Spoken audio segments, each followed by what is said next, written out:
And welcome to the Redeye stream Halloween edition. I'm joined here as usual by Doku. Um, First off, happy Halloween. How are you doing, sir? See any ghosts today? I didn't see any ghosts, but I saw the Avengers. I saw the entire cast from The Wizard of Oz, and I saw only one. I'm gonna guess Harry Potter if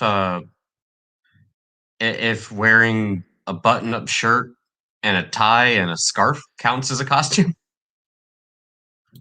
They didn't even draw on the scar. Now that's lazy. Yeah, I'm not gonna knock her too much. She put on a button-up shirt and a tie. Yeah, whatever. At least it wasn't a With the clip-on tie. girl? No, be Harmony, and then you get to be all uppity. It's Leviosa, not Leviosa. And you know what? It wasn't a clip-on tie. It was an actual tie, and I'm going to assume that her mother or father taught her how to tie it properly, so she gets a pass. I can't even tie a tie. I mean, did I say that out loud with the mic on? Yes, you did. Dude, that shit's hard. Like, what the fuck? Like, you wrap it around your neck like you're gonna kill yourself, and then what? Over, through?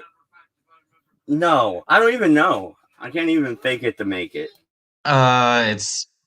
It's over and then around and then over and up again and then up and through the knot and then pull, and that's your basic half Windsor. Now you really want to start talking about some crazy shit. Try tying an eldritch knot. They look badass, but they're a pain. Why not just get a bow tie that clips on? That's fancy enough, right? It's that clip-on part. It's not supposed to clip on. Well, you could hide that, right? Or no, real tie people know, don't they? Yeah, we do. So that's why I didn't get that job at the insurance agency. Might be part of the reason. No, that and I don't know how to sell insurance. Probably the other part. And I lied on my resume. I'm kidding. I never applied for an insurance agency. But if I did, I sure as hell wouldn't admit that I lied on my resume here. Jeez. Well, see, now you have all kinds of problems going on. And I didn't know how to tie a tie properly, but it was a clip-on, and I don't know how to sell insurance. And oh, by the way, I never applied for the job anyways. Yeah, no wonder you didn't get it. Hey, we all can't be rocket scientists. Some of us have to be serial killers. And we're back to Halloween. Actually, speaking of rocket scientists, I saw something today that I found amusing. So, SpaceX, Elon Musk, they declared that if they are to set up a colony on Mars, it will not recognize any earthly laws, but instead will operate under its own principality. Elon Musk, through SpaceX, essentially just declared that, nah, we're our own country on Mars.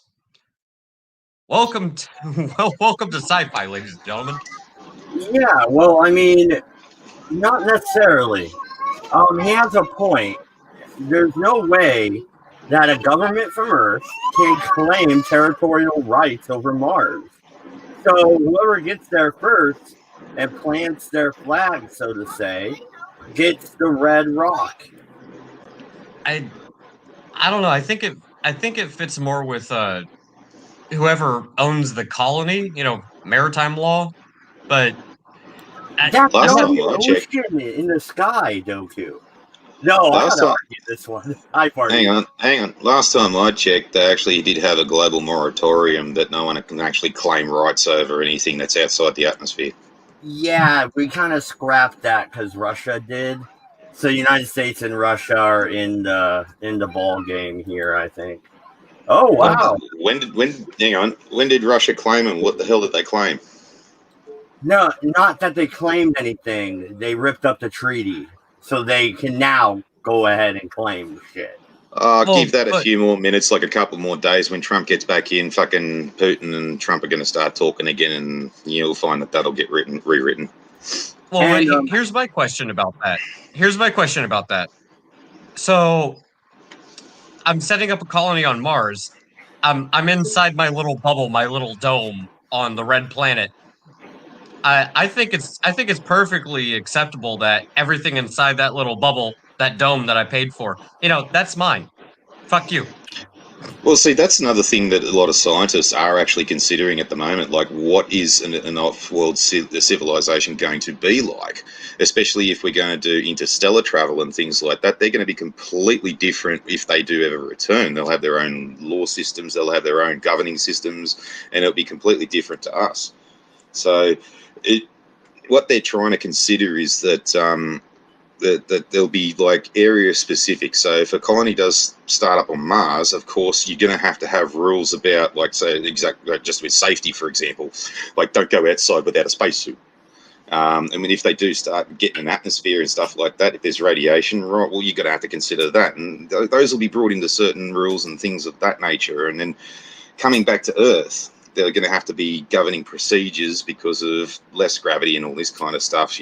You're going to have to do some exercise on the way back. That's a must. Well, and then you're going to have to observe our rules. And how archaic will it be when we change ours and they don't know about it? Okay, I do have some news, though, you guys might not have heard. I'm sure MC might have came across it looking for news stories.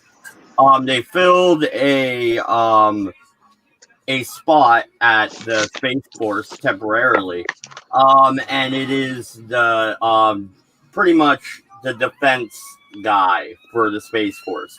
He works directly below the Secretary of Defense, but only for the Space Force. MC, is he gonna have any real power? When he has real forces under him, yeah. Do you think they're gonna do anything about Apophis? You've heard about Apophis, right? It's about snapping the Earth in 2068. Do you really think that an asteroid's going to hit the Earth in 2068? Why? Okay, first off, why wouldn't I believe that? Have you not seen what's going on this year? And second, rocks have hit the Earth many times. I understand that, okay, but I also know what NASA has said, and how much do you trust NASA? Depends on who you talk to within NASA. You also need to understand too that, like, we know absolutely fuck all about space in comparison to a lot of other things, and we're learning new things every day, and we actually haven't really been looking into this for very long in consideration. But asteroids and things like that, they're now starting to come to the realization that most of them aren't just gigantic fucking rocks. Like that one that they just landed on, they were actually a bit surprised when they found out it's a very, very loosely bonded ball of gravel that when it landed, when the probe landed, it actually displaced way more material and went far further than what they were expecting, because it's just got this really tenuous gravitational hold that's holding these little particles together. If it did in fact hit the Earth, it would have just broken up and detonated in the higher atmosphere and turned into a whole bunch of little smaller objects, which would just basically burn up. So if something like that come to hit us, yeah, a high velocity projectile would just simply shatter it. You wouldn't even need a nuke. It depends on several things. All right, it depends on the makeup of the asteroid. It depends on the density. It depends on the speed, and so forth. Right? Well, here's the thing, though, MC, with Apophis. One, why did they name it Apophis of all things? You're just asking for it to hit Earth, idiots. Second, so you're thinking the reason they named it, because they named it, God has now gone, okay, you asked for it. You went begging. So since you went, all you had to do was name it Mary Sunshine, and everything would have been cool. Wait, if the asteroid, if the rock that ends the world is named My Little Pony 0567, at least we can feel a little bit better than Apophis is coming.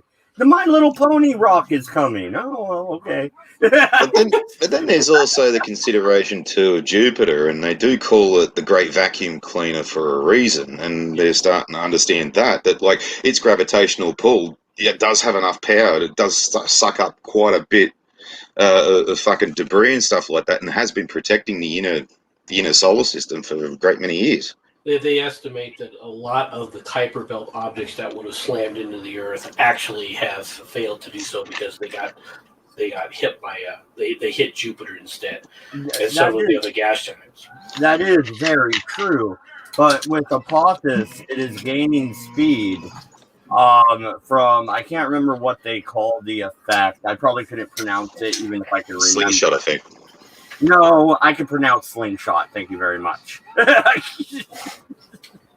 No, it's actually not slingshotting around a celestial body. It is burning off some of what it's made of, and that's becoming like a thruster behind it. So if it's sublimating, which is the word you're talking about, then it's actually going the other way. Sublimation would cause it actually to slow down as it came toward the sun. Now, as it comes toward the sun, it sublimates and then slows down as it goes away.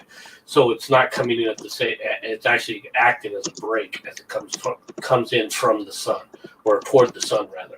Now, when it's leaving the sun, the gravitation is starting to slow it down, but it's then being magnified by the sublimation going the other way because that's the side that's sublimating. Yeah, which is why it's not going to hit us this year. It's going to leave and then loop back into our solar system, supposedly. How they can long-term project these things? Well, they can. Beyond me. It's just an elliptical orbit, and you just match the elliptical orbits. That's all you're doing.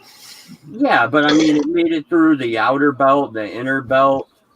It's going to make it past the sun and back out, and then it's supposed to dodge all that again and hit us. I mean, something tells me that's a very, very difficult math equation, and one digit will change everything. Well, it doesn't really mean much, because we could be hit by a fucking massive gamma ray burst that we'll never see coming, and we'll get fried, so what's the point?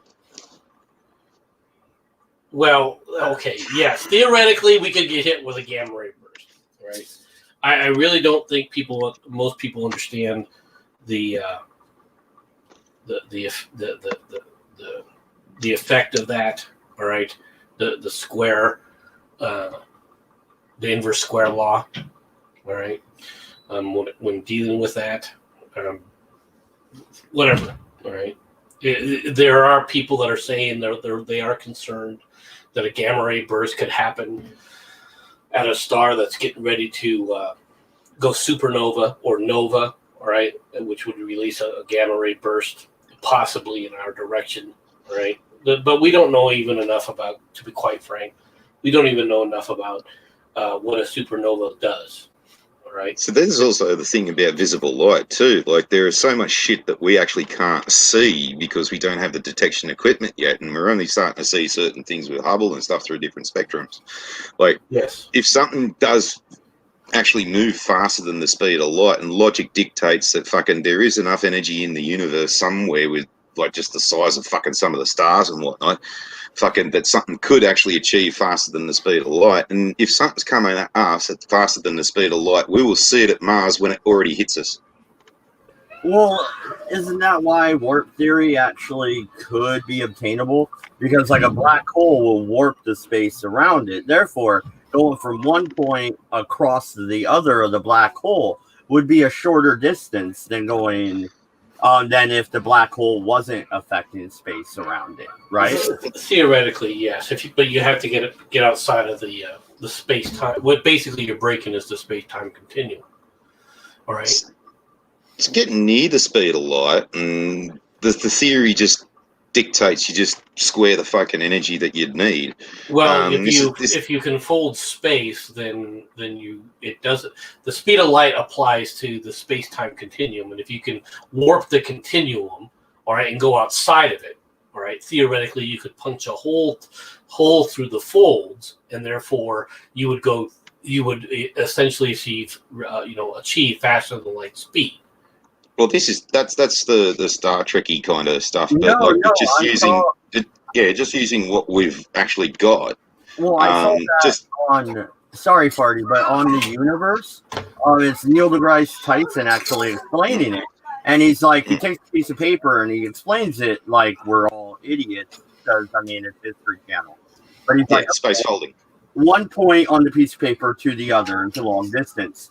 Fold the piece of paper, it's shorter. That's what we're talking about, but with space. Yeah, but having the magical warp drives like with Star Trek and shit to actually do it is a bit sort of nonsensical at the moment, because we can't even get like lithium crystals and shit to make a warp core and blah, blah, blah.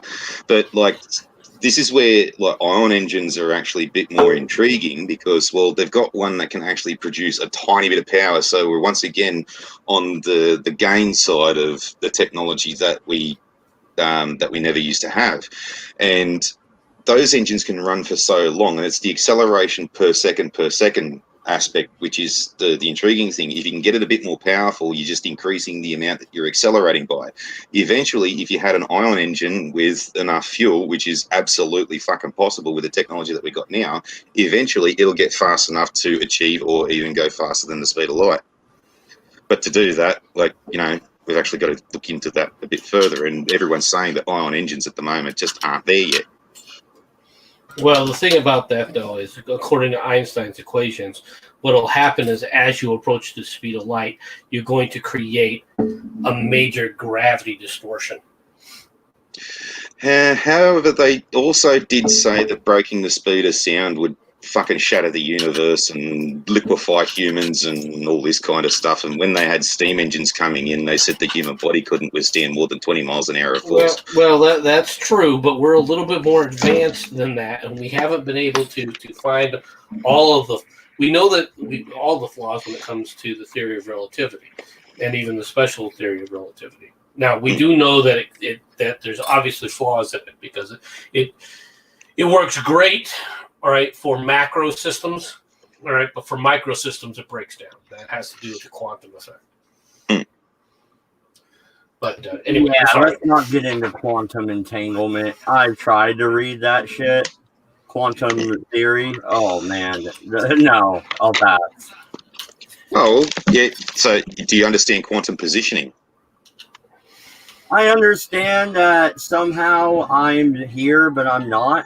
I'm in two places at once, and I'm done at that point.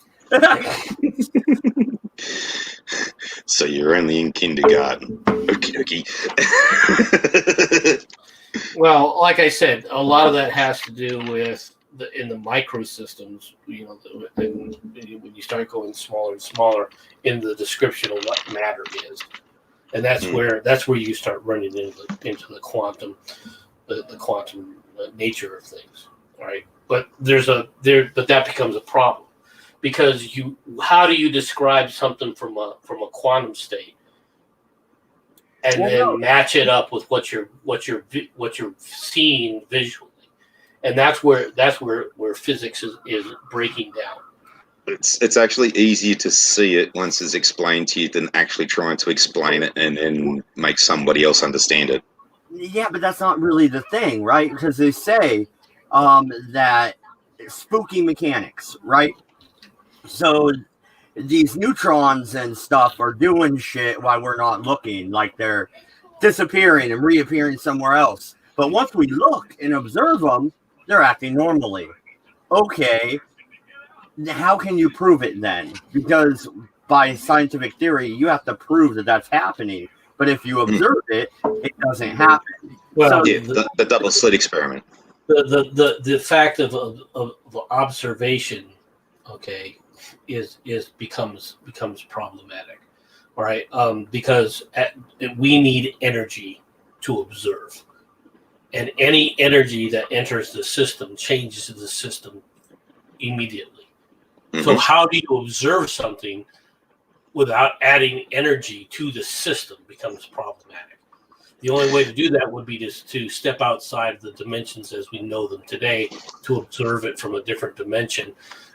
And while that's great in theory, that's great in science fiction, we're a long ways from figuring something like that. Yeah, passive monetary, the passive monitor state, but then that in itself does change the parameters of what you're intending on doing in its natural state in the first place. Right, because the way we look at it now, if we attempt to look at something passively, then what we're doing is we have a known state as it goes through. All right, at which point did you change something because you observed the known state? It's kind of a wonderful circular logic, right? But it is fun to look at. Anyway, yeah. You've done it right when you fucking come out of it after thinking about it for several hours and you're really disorientated by your normal surroundings. Yeah. Well, let's get back on the Halloween. Are they trick-or-treating over there where you're at, MC? Nope. Haven't seen a trick-or-treater one. Wow, they're not even that scared in Virginia. I don't think they're scared. I think because it's been dropping off here for a while, so this is just an excuse to not go out. There's people that have dressed up their houses and everything, and have the lights and the displays and so forth. They're not as elaborate as some of the ones in Texas that I've read about, but they do exist. It's just that you don't see hordes of kids wandering around. I think parents are under the default state of, while they may not worry about the disease so much, they don't trust people, and they're saying, well, okay, this is another reason not to trust your neighbors. I have a question for you, MC. So I was watching a documentary on a place called Slab City. It's in California, down by the Mexico and Arizona borders. Have you heard of Slab City? Supposedly it's the last free place on Earth. Or in whatever. They've never been to Australia. I've never heard of the term Slab City, I don't think, unless this is near the Saltine Lake or the Salton Lake.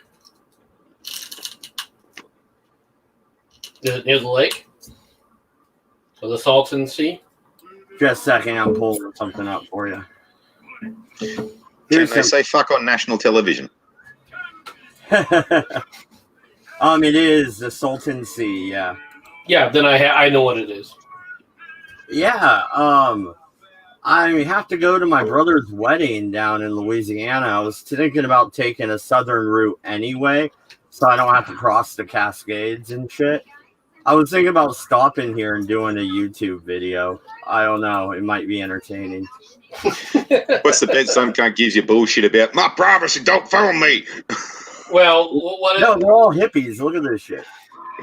Yeah, what has happened here is back when they were building the dams or in the early 1900s to include the Hoover Dam and all those projects, they actually made a mistake, and due to the mistake, all right, the Colorado River for 3 years flooded this great sand pit, right, and created a man-made lake before they could finally block it off and put the Colorado River back into its banks, completely. All right, and it created the Salton Sea, all right, and it's a huge body of water. It's a massive body of water, so naturally wildlife moved in, fish. It was great for fish and everything else. All right. But is this that joint that was a resort back in the 60s and then it started drying up? Now it's a ghost town? Well, yeah, that's exactly what it was. All right. It was one of the great places that people said, oh, this is cool. We can create a resort areas and stuff, and we can start living here. So people started building houses and everything else. But over time, as it starts to dry, the natural leaching of the salt in the area, right, has gone into the lake, and as it shrinks, it becomes more and more briny, right? And at this point in time, it's basically on its way to turning into another great salt lake. Although it's going to quickly disappear, unlike the Salt Lake, which gets refreshed periodically. Water doesn't really rain here, and there is no river to refill this. So it's basically dying. All right, there's a lot of abandoned stuff that's out here, and you've got to import everything, especially water. Yeah, that's the thing. In the documentary I was watching, they like one guy has a setup with solar panels, so he runs like a hotspot for the internet, so everybody gathers there. They have to bring in their own propane and their own everything. But I was looking at the map. There's a city like 30 miles over. I mean, why? Like somebody with actual money could run these hippies off and actually set up a community out here. Well, but for how long? It's like setting up a city in the middle of the desert for what purpose? Casinos work for Vegas. If this is the joint that I'm thinking of, it reeks to high heaven of dead fish. It does reek. there is a definite smell of death. All right, due to decaying things. Unless you can somehow, now there's been a couple of proposals. One of the most intriguing that I found is opening up basically a channel straight to the Pacific Ocean and let the Pacific Ocean water, all right, flow in and out of here. All right, you would have to. There are some technical challenges, all right, because there's some mountain ranges that you're going to either have to tunnel through or you're going to have to carve a major channel through. But you could do it, all right, and you could create a nice little waterway, right, that all the way over to here. Now it's. I don't know how far it is. I think it's like 60 miles, 70 miles, something like that you'd have to create this channel. But it's technically feasible. But yeah, for you to just put a city out here in the middle of nowhere, sure, you can put casinos up there, but they don't have casinos in California unless they're on a federal reservation. And you're not gonna completely supply this place, and especially if you're gonna start up with a city with just solar power and all this kind of stuff, you are gonna have to look for something else. And the only two realistic alternatives that you have is either coal or nuclear. And you try passing that past the hippies. Well, check it out, man. So they in the winter, the population explodes to about 4,500 people during the winter. And then in the summer, when it's really hot, it shrinks back down to like 30 to 50 permanent residents. But somehow they are successful in supplying damn near 4,000 people every winter. And there's no cops. There's no laws. I don't think any cops even go out there. I was going to continue to ask him to see this question. Why isn't Arizona doing anything? I look at the map, dude. They're like 20 miles away from the border. No, they're a lot further than that. It didn't look like it on the map. It looked 20 to 30 miles, maybe 45. Let me go there. No, it's further than that, I'm pretty sure.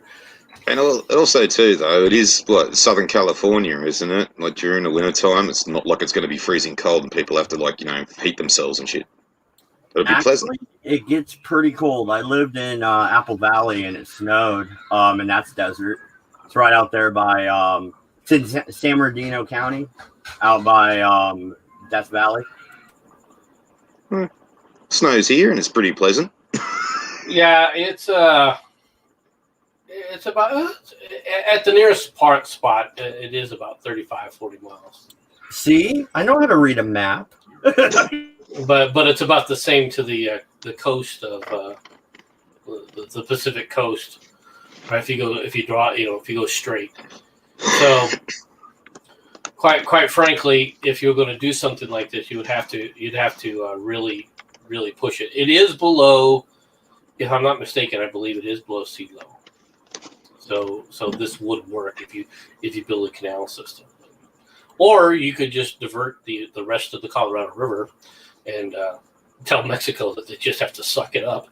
They're no longer going to have to. They're no longer going to get water from the Colorado River. But then we can't call them wetbacks anymore. No. The wetbacks actually comes from the Rio Grande, swimming the Rio Grande, not the Colorado River. What do you think about communities like this, where there are no rules, they self-regulate? It's pretty libertarian, really. No rules? Go murder someone. See how many fucking rules they got against that.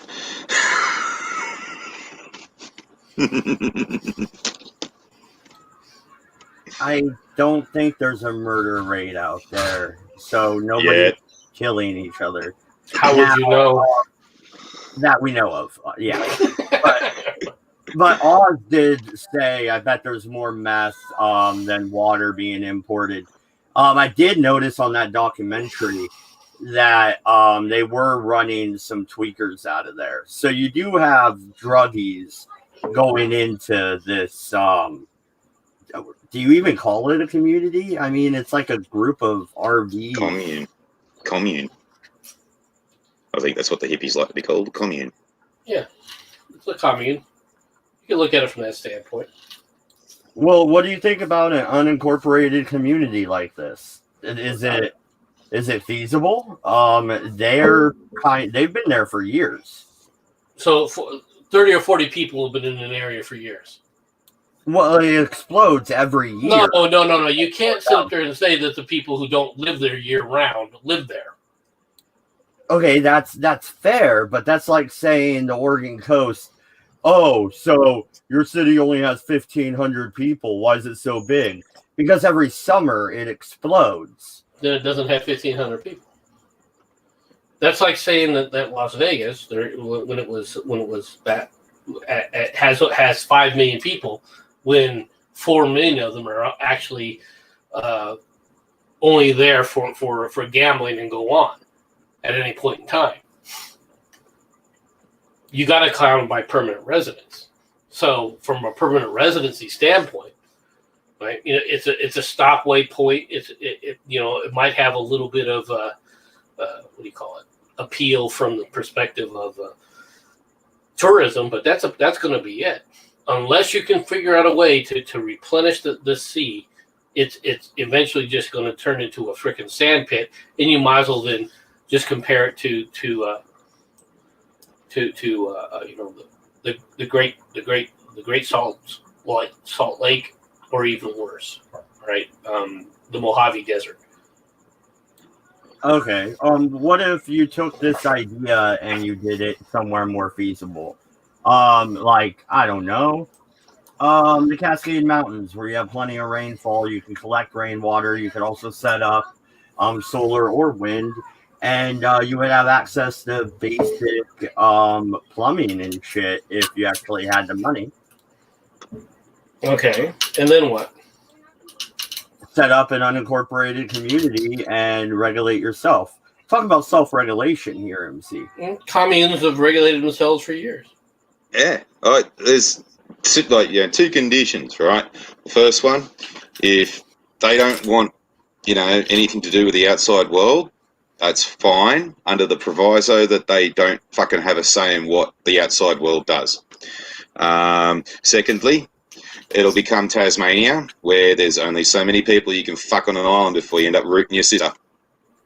I think you guys are all kind of missing the point about why you should settle in a certain region, and that's exactly what we should talk about. You're talking about trying to create a lake or create an environment. Well, the number one question, why? Why should I settle this region? What reason is there? Yeah, we talk about, they named cities after it. Why did they name it Portland? There was a port. There was trade. And there's a reason New York City is one of the largest cities on the East Coast. Has nothing to do with the fact like, oh yeah, this looks nice. No, it had a purpose. So is that an Australian flag? I don't know. It looks like it's either the Australian or New Zealand flag. It looks like it's definitely got a fucking Union Jack in the corner. Oh, so Dodge, pull up a picture and enlarge it. Just pick a random one, and I want to ask you a question.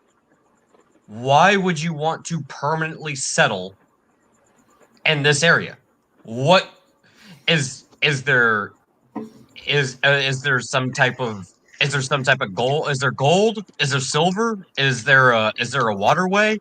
These freedoms. What's the point? Why would I want to live here and not move somewhere else where it's more prosperous? What's the point in settling this land aside from being a fucking hippie commune? These freedoms. So if you want your freedoms, you can sit up there and live on a ranch in the middle of Nebraska and not have any neighbors for 40 miles. Mm.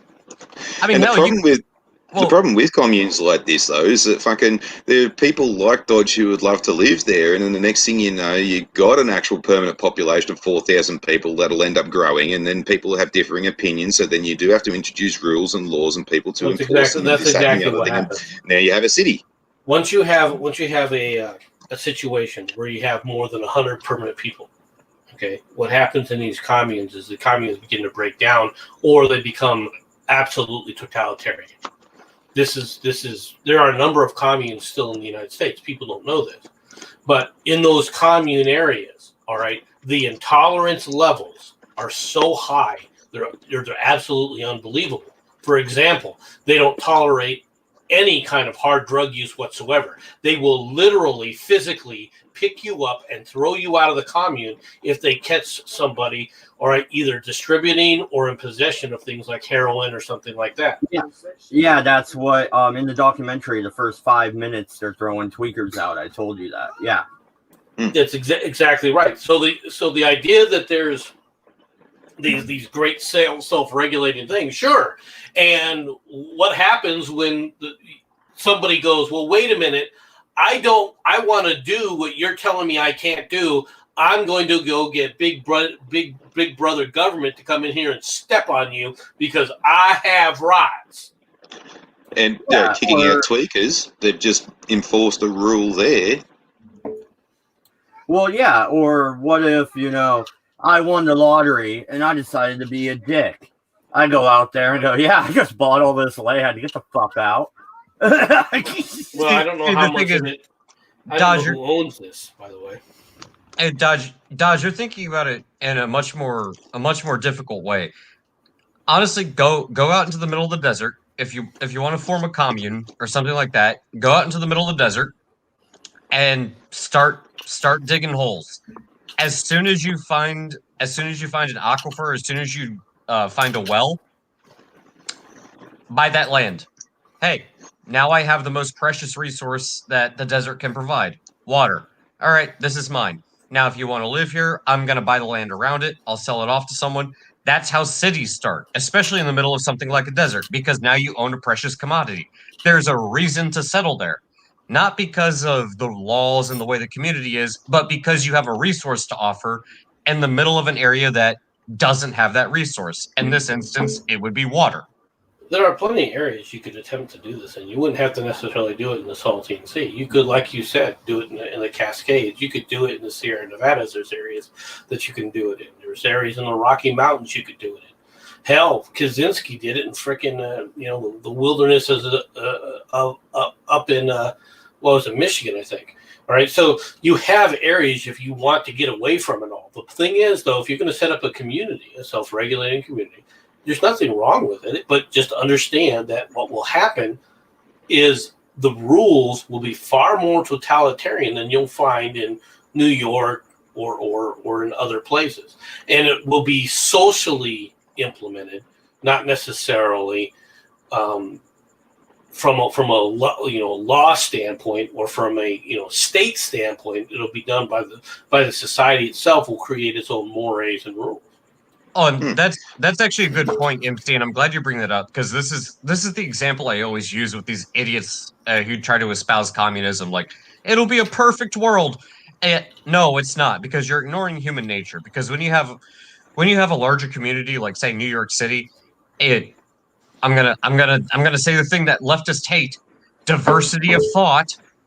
When you have a larger group of people living in a small confined area, you do have a larger diversity of thought. So it tends to be less totalitarian.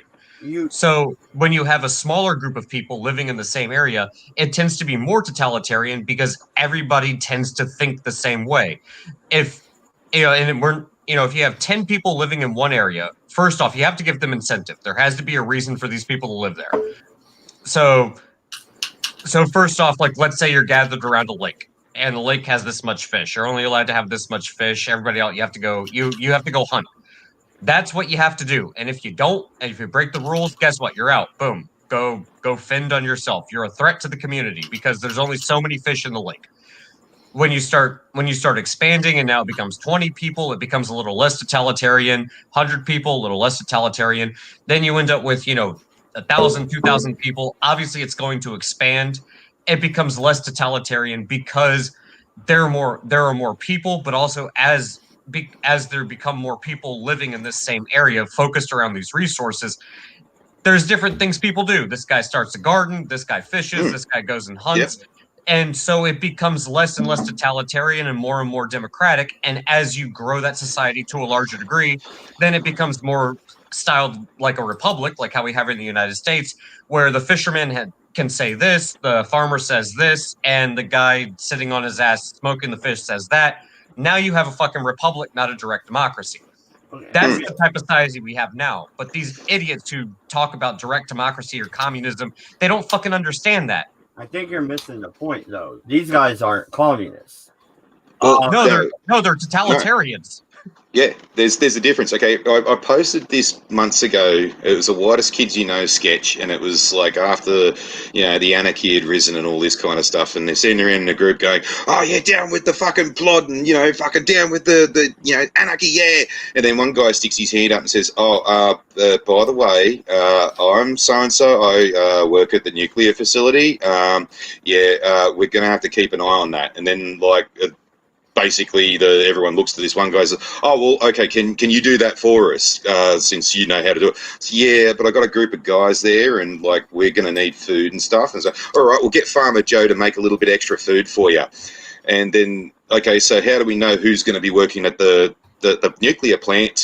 All right, we'll make T-shirts for you guys. Hey, I work at the nuclear plant. Please give me some food. Okay, so what happens if some fuck just decides to make his own shirt saying, I just want food for doing fuck all? Oh, well, then we'll have a regulator to make sure that the shirts are all bona fide and stuff like that. And then it just turns back into a government system with law enforcement and all this. And then everyone turns on the dude who's suggesting it all. And then then the bloke from the power plant has to go, by the way, I'm so-and-so from the nuclear plant. Let's start all this over again. Yeah, but what I'm trying to get at is this is less a hippie commune, more a Wild West style city. Like when they were building the railroads, they throw a city up. That's kind of like what this is. They have a guy who, like I said, has the solar panels. He has a water heater. He rents out his shower. You have to pay him. You have to pay him for the internet Wi-Fi connection. And then there's a cafe there. You have to pay for food. I mean, they're not just giving shit away, other than you can move here and set up and live here for free. And this is all what we did with tribes before we actually became a society. And the tribes ended up just becoming a society. And this is what these people are going to do. They're going to find out that they're just doing it the long way around. They'll end up becoming big enough, and then they'll have to form a society. Oh, that's the thing. Even in these types of situations, yeah, you have one person who does this, one person who does that. Guess what? You engage in trade. Guess what? Now you have economics. And it doesn't matter. You're always going to end up in, when you have a large enough group of people, unless you want to be Little House on the Prairie, or actually not even Little House on the Prairie. That's a bad example. I retract it. Unless you want to do everything yourself and not rely on anyone else, no wife, no kids, no grandmother, no nothing. Unless you want to do everything yourself, you're going to have to regulate certain things to certain people. You go fish, you go hunt, you clean, you go build the outhouse, you clean out the outhouse, you do this. You have to regulate. You have to regulate and give people certain jobs so that things can function in a normal way. Start expanding that a little bit outwards.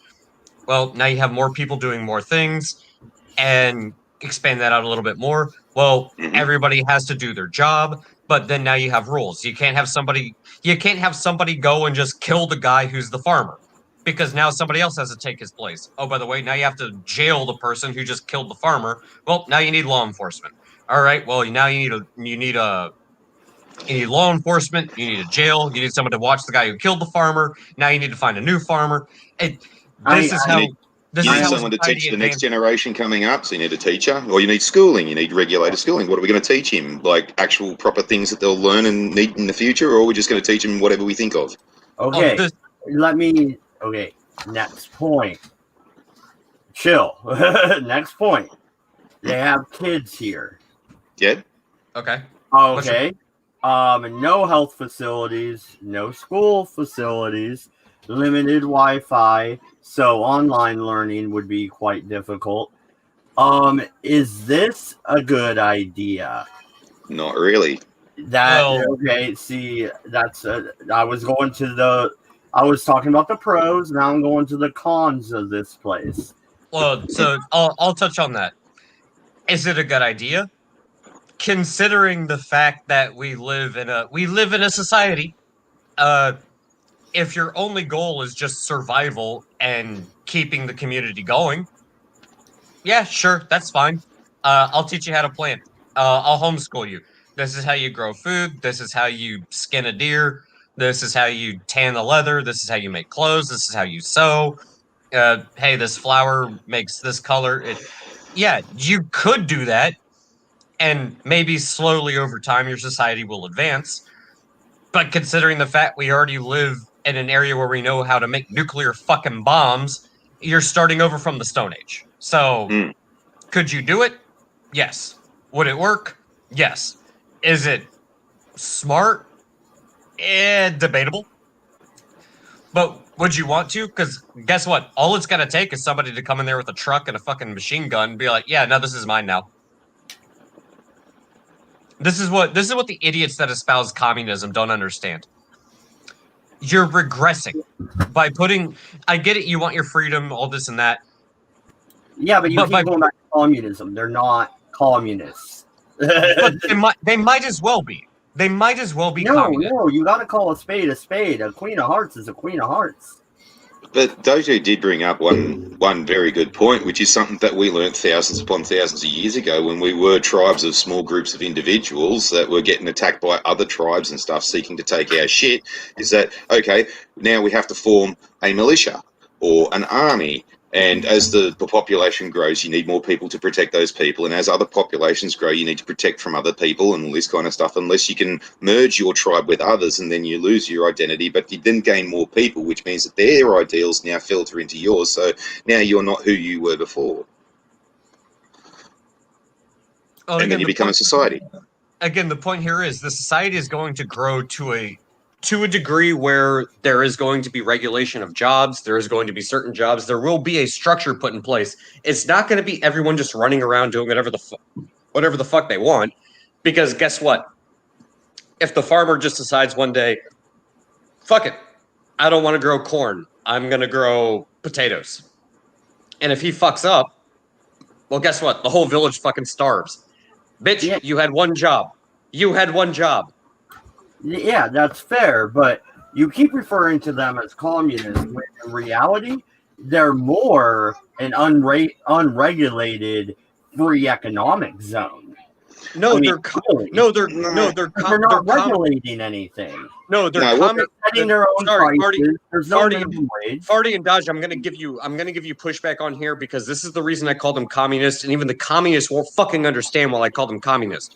The reason they're communist is because there is no economic system in this fucking environment aside from you do this, you do that, you do this, you do that. There is no monetary system in place. You grow potatoes, you go out and hunt, you do this. There is no economic system as far as we would view it in terms of a monetary exchange. There is no free market. There is no capitalism. American dollars over to each other, Doku. But what I'm talking about, there is no capitalism in this type of society. The second you inject currency into it, you know what it becomes? It becomes anarcho-capitalism. Now you have an unregulated free market. But until that happens, this is communism, and it's primitive as shit. Well, that's where I keep going tribalism, because this is more pre-communism, because they're not, doing the capitalist economical kind of thing. It's more survivalist as opposed to an actual regime. They're trying to stay away from a government system as opposed to like being communist, like working for the greater good. Well, Now, and like, Farty, just remember though, just real quick on Dodger's point, just remember, just about every major city in America did start off as a one-horse town at one point. Oh, and Farty, to touch on that, because it's a good point. This type of commune, this type of society where everybody's just doing a job to support the rest of the community, there's no free market interaction, there's no capitalist, quote, unquote, society going on.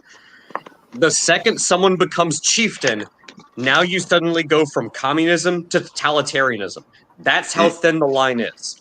And the only thing that stops that type of system from occurring is the free fucking market. Well, it's the fact that they're existing within an overall.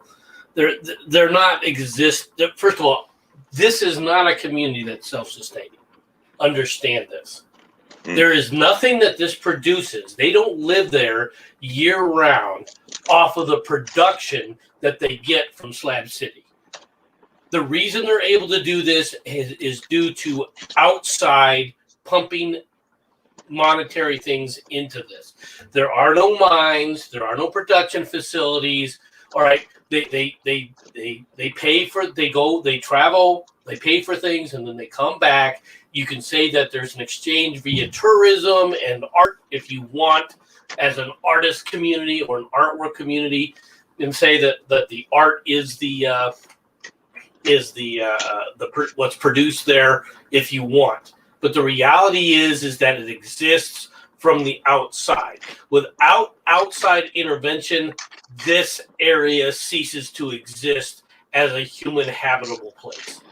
And that's more nomadic tribalism, because they have to graze other places to do the resources on the off seasons and stuff like that. But the major difference between, the communist states and what tribalism would be is these guys don't have an established military either.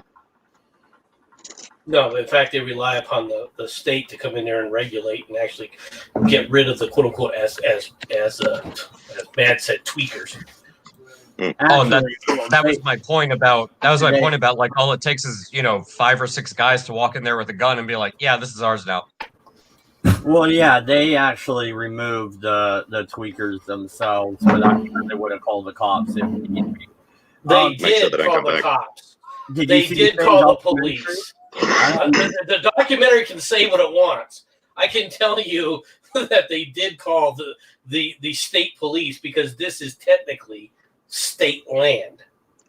Yeah, now let's get to that part. Why is the state of California allowing this to happen? Is it just a convenient place for the homeless to go? They probably just see it as like, well, they're not causing any dramas at the moment, so we'll just leave them alone. Exactly. Well, what point? What do they gain by going in there and doing anything to this? Doku, I know we're disagreeing on this, but if I do make it past here on my trip, I don't know if I want to go in a Suburban straight through that desert. That doesn't sound smart. Gas hog desert. This area. If you're going to travel through this area, first of all, if you're traveling from, for example, San Diego to Phoenix or basically Tucson, and if you're going to go down that route, okay, you're going to go down route Highway 8. Okay. Highway 8 will allow you to go up into this. I mean, because it'll basically there's ways to go into it from Highway 8, but that's what you're going to initially take. Now, Highway 8 is fine, except there are areas in Highway 8 where the hills and the mountain and the terrain is, you're going to go up some steep terrain and down some steep terrain. So you better be prepared for that. All right. Now, if you're going to go into a desert area like the Salton Sea, all right, it is harsh desert. It is not even the high desert. For example, where I live here in Tucson, it is desert. And if you're doing it in the summertime, you'd better be prepared. All right, to have a lot of water, and you better have a plan for gasoline. Yeah, take some jerry cans. Lots of gas cans in the back. $5 from Pinoid News. Thank you very much, sir. Happy Halloween. This is what's needed all across this nation for all the places that have been industrialized. And right after that, he said deindustrialized. So, Pino, did you mean industrialized or deindustrialized? He's hedging his bets. Yeah. I suspect that he expects things to be deindustrialized. But the thing is without industrialization, you don't have that suburban that you're trying to drive through the desert. Well, no, and the only reason I would go this route I would probably just stay one night there, and do a quick little thing for the channel, because that would be cool. And two, I want to go to Billy the Kid's grave in New Mexico. So Okay. I can go up into New Mexico that route. I use TripAdvisor. Well, if you were going to do something like that, and this is your intention, I'm sorry for Doku, but this is just a suggestion for if you want to look at it from the channel. If you're going to go that far where you want to go into New Mexico, go to Lincoln County and so forth, all right, and do a little tour there, then you're going to have to obviously stop at Los Alamos. You're going to have to sort of stop at the Trinity site, do a little expose there. You could turn it into an interesting expose, but are you willing to do that? Because it's going to increase the cost when you're trying to travel all over the place. Yeah, okay. So, I know I want to see Billy the Kid's grave for sure, and I wanted to go to Lincoln City, and maybe Fort Sumter, but and all that's right there in the same county, obviously, the Lincoln County wards, and then from there I would just try and get through Texas as quick as possible, and get into Louisiana. Okay, real quick. Pino had said he meant deindustrialized, and I don't necessarily disagree with him. And to answer your question, Dodge, if you're going through this area, I would say don't stop, because if you have anything of value, guess what? There's a reason that the stereotype of gypsies robbing people exists, and if you have something of value, well, guess what? They're probably gonna rob you. When you tend to have lawlessness, especially in communes, well, guess what? You're an outsider. So those laws apply to them, but not necessarily to you. So yeah, burglary is a problem in that area as well. Yeah, what's yours is mine, and what's mine is mine. And what's yours is mine as well. Yeah, and the one thing about the United States, traveling, the gun laws are different in every state. So it's in California, you know what the gun laws are in California. Oh, and and I'll bet you $10 they got an aversion for you to defend yourself against them too. There'll be a rule against that. That reminds me of something funny. I'm glad you guys brought this up. And also Excel in the chat. What's up, dude? Thank you for jumping in. Did you guys hear about the I think he was at the Vancouver, Washington protests? Did you guys hear about the dude who was at the protest and dropped his gun? Yeah. Yeah, all right. So I know MC heard about it. I don't know if Dodge did, but Farty, I'll tell you what happened just in the short and sweet. So there's some genius over here who has a gun. I believe it was like in his waistband or some shit. He's out there at the protest, and he drops his gun, and then he asks the crowd around him, "Oh, I dropped my gun. Can you guys help me find it?" Then some dude finds it, takes it, says, "It's mine now," walks away. Dude tries to go after him. The crowd stops him. You guys can't see it, but that little caption right there says, "As Slab City grows, the community of outcasts, squatters, and desert dwellers grapples with the cost of its unique freedoms." So yeah, exactly what you were talking about. As they grow, more and more rules have to be enforced. Yeah. That's how things, when you expand, I'm sorry, you're gonna have to make sure that people do what they do. You can't just have you can't have a tent city the same way that you can in, Seattle or Portland or Los Angeles. Like, when you're living out there, off the land and shit, guess what? People got to work. Yeah, because, well, look, okay, the only thing that's stopping me from punching the fuck out of most people I see on a daily basis around here is the law. Now, if we went into a lawless situation, holy shit, I'd make fucking that cunt down at fucking Port Arthur fucking look like fucking child's play, man. I'd murder every motherfucker in this bloody place quite quite quickly. And you will have people like me who will go there and it's, there's no rules here, man. All right. Yeah, there you go. 6 and 7, you're in heaven, motherfucker. Hey, you can't do that. There's no laws. Try and stop me. But, good night. Fucking, here, stab. Fucking, hey, this is pretty fun. Shoot. Hey, you can't do that. I thought you said there were no rules. Like, I'd be the hold my beer fucker that would walk in there and start breaking all these rules to make them enforce it. Just to prove them wrong. That's the problem. Okay. This isn't targeted at you, Farty, so don't take it that way. But that's the problem with that mentality.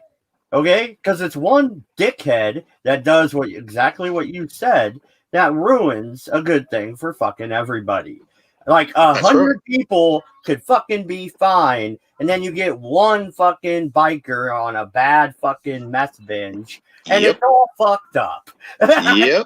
And they need to understand that that's a very simple premise. I mean, I used to have fireworks on my birthday every 3rd year because it also falls on the Queen's birthday long weekend. We used to have firecracker night, but because a handful of fuckwits kept on sticking bungers up dogs' asses, blowing up people's letterboxes and holding on to like fucking, effectively dynamite and losing their fucking hand on a yearly basis, those 4 or 5 people every year now mean that I can't have fireworks on my birthday. Honestly, that's my whole point about this whole idea. It can be great for everyone, but all it takes is one asshole to be like, well, yeah, but I'm the guy with the gun. Yeah, so, my point is simple. The one asshole with the gun, suddenly every citizen pulls out theirs. You really want to try this, Tex? Isn't there a place in Illinois called Gunville where it's actually illegal to leave your house without a gun for that very reason? I don't know, but I totally need to move there if there is. Like when you buy a house and they just hand you a gun with the keys. Here you go. I wouldn't mind that type of society. I would actually feel more safe if everybody had a gun. Well, that's their whole premise, apparently. Like the story I heard, this was like fucking 25 years ago, so it could be partly full of shit and may have changed in the meantime. But the whole premise of the place was it was illegal to leave your house without a firearm because there was no police and that no one did anything because if you pulled your gun, everyone around you would pull their gun as well. So there was no point doing nasty things to anybody and they basically had no crime. Actually, there's a city in Mexico that actually did something similar to that, where they basically kicked out the Mexican police because I think they had a big cartel problem, and the Mexican government was corrupt as shit, and all the citizens just said, "Fuck it, screw all of you, fuck you, we're out, leave," and they screen everybody coming in. Like if you're a tourist, they'll literally have roadblocks going in and out of there. Yeah, MC knows what I'm talking about. They actually they pat you down worse than the TSA does, and anyone going in or out of that area, that town in Mexico, and the Mexican government doesn't fuck with them, the cartels don't fuck with them, and it's like the most peaceful fucking city in Mexico, and everybody's armed. They all have fucking AKs. And Dodge, you got a super chat. Yeah, I know. Pinoid is feeling mighty generous on this Halloween. Thank you again, sir. I hate weak... Is that supposed to say white? You're fucking with me right now, right? I hate weak people. You don't need cops. You need to be responsible for your community. Get outside, meet your neighbors, and deal with the bad guys. No, I agree with assholes. I agree with Pinoid completely though, and that's the whole idea. Like if you walk outside with a fucking gun. If somebody wants to be a dick, be like, bro, I got a gun. Okay, you got one too. All right, bring back fucking dueling. Let all the other people in the neighborhood come out and watch. Okay, if you're gonna bring I have converts. I have converts to this. I've been preaching this for decades. People are finally on board now. I've got Doku. I've got Farty. I've even got memes. No, I'm good with the dueling thing, but I have a caveat. You use the same pistols they used back then, because most people. Hell with that. Just make it, you don't have to do with pistols. Go out there with swords. Hand people sabers and then go at it. To hell with this nonsense. Guns. No. We're not going to play the gun game, folks. Dude, I don't even care for using fucking rubber bullets or paintballs. Just bring back dueling. If I win, I win. Guess what? The entire community's around to see it. You're the bitch. I won. And if you don't accept it, then you know what? We'll replace the rubber bullets with real bullets. All right. Well, Is a shittier version alternative. Let's just bring back the fucking the actual threat of being slapped up backside the head for being fucking stupid and actually it being a thing, and people will be a lot less stupid that way. Pinoid says bring back full auto Tech 9s. Oh, dueling with full auto Tech 9s. Pinoid, I believe that's called a drive-by. Yeah, the problem with that, is the bystanders. What happens when you make a black fella president? He just uses more technology to do drive-bys with. He's a hellfire, motherfucker. Boo, party, boo. It's funny because it's true. I'm gonna leave that one alone. I'm not gonna comment on that one. All right, so let's talk. Well, actually, first, moment of silence for Sir Sean Connery. What the fuck? Do you mean I'm not going to get my sausage sandwich? 90 years old, he passed out in his sleep. Or passed died out. in his sleep. Yeah, he passed away. Passed out. Passed away. They're not releasing the cause of death. The family is keeping it to themselves. They're saying he's been sick for a while. He was 90. Right? Cause of death, 90. Yeah, but he's totally on the COVID numbers. Barbara Walters is just getting him back for that smacking a woman up fucking spiel he did back in the 80s. I'll teach you, you old fucker. I'll choke you to death. Oh, that's the thing, Party. It didn't take long for social media to say, "Oh, well, I'm glad the wife beater's dead. How dare this cis white male do this thing? I'm glad he's dead." Like, yeah, and again, like those stupid fucking assholes didn't listen to the whole conversation. He didn't say that he smacks his bitch up. He says that he feels fine if someone does get smacked up because they usually have it coming. yeah, no, everybody. Oh, first off, rest in peace, Sean Connery, 90 years old, and I'm glad the families keep it to themselves because don't let them use Sean Connery's death to push their fucking bullshit COVID regulation because you know they will. And also, fuck everyone on social media saying, "Oh, I'm glad he's dead." Yeah, you're the same asshole saying, "Oh my god, holy shit, guys! Ruth Bader Ginsburg died." Fuck you, you hypocritical, two-faced fucking cunts. Yeah, but weren't you saying ding dong the witch is dead when she died? Only kidding. Well, you shouldn't have been because I do believe he actually did say that. I'm over here feeling a little guilty now. Wait, I didn't say that. Dodge said that. Yeah, that was totally me. Although, I'm not gonna lie. Ruth, I hope you rest in peace. But I'm not gonna shed any tears. To be blunt, I'm not even gonna try to hide it. I hope you rest in peace, and many, many people piss on your grave. The Queen is dead. The Queen of the Court has died. I said Pelosi died. No, the Queen of the Court. That's RGB. Yeah, Pelosi's the Queen of the House. November 3rd, you might see it. You might see frickin' Pelosi die. She may go into anaphylactic shock. Yeah, I took pretty much the whole last week off because of the World Series. But I did keep up on the news, and I saw an interview with Nancy Pelosi, and she is freaking out on the media for finally asking her a question that's a real question. Look, the Republicans have a handout free money deal, because that's what it is, because they locked us down, and you're refusing to sign it. Is it something better than nothing?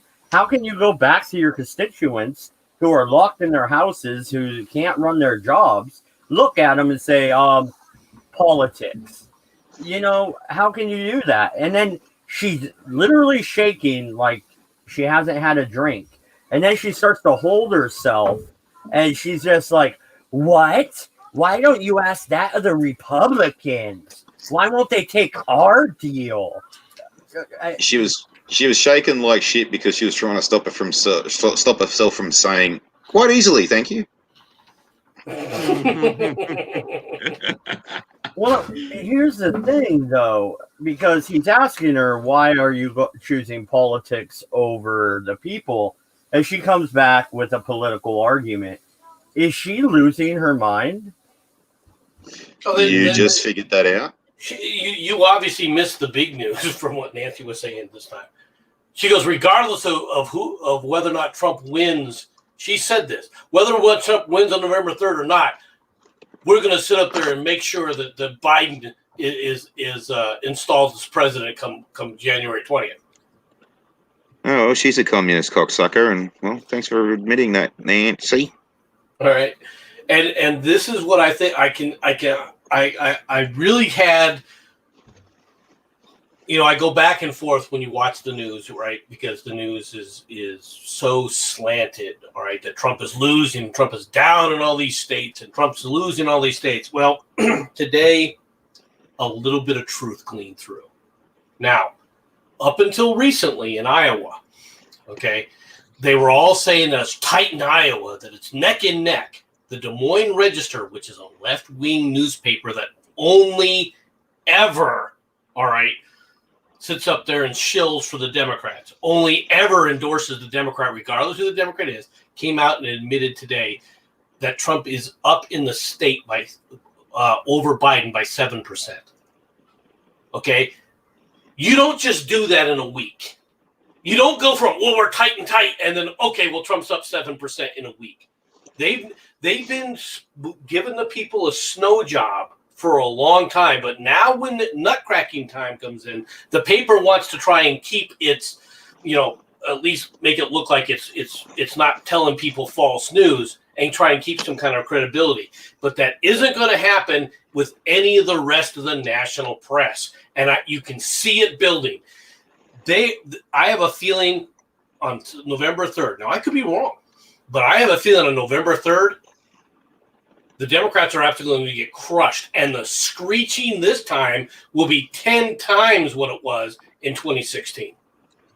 And well, MC, I can back you up on that real quick, MC, because I was just at dinner today, and here in Virginia, this is the last day to do early voting. Our waitress, also owner of the restaurant, she said that she went to go vote early, and she said, "Oh yeah, tons of Republicans." And the only way I know that she said tons of Republicans is because she knew there were a ton of Trump supporters, because that's the only way you would know, and they were advertising it. And I live in one of the most blue fucking counties in this damn state. Don't be surprised if Virginia flips red.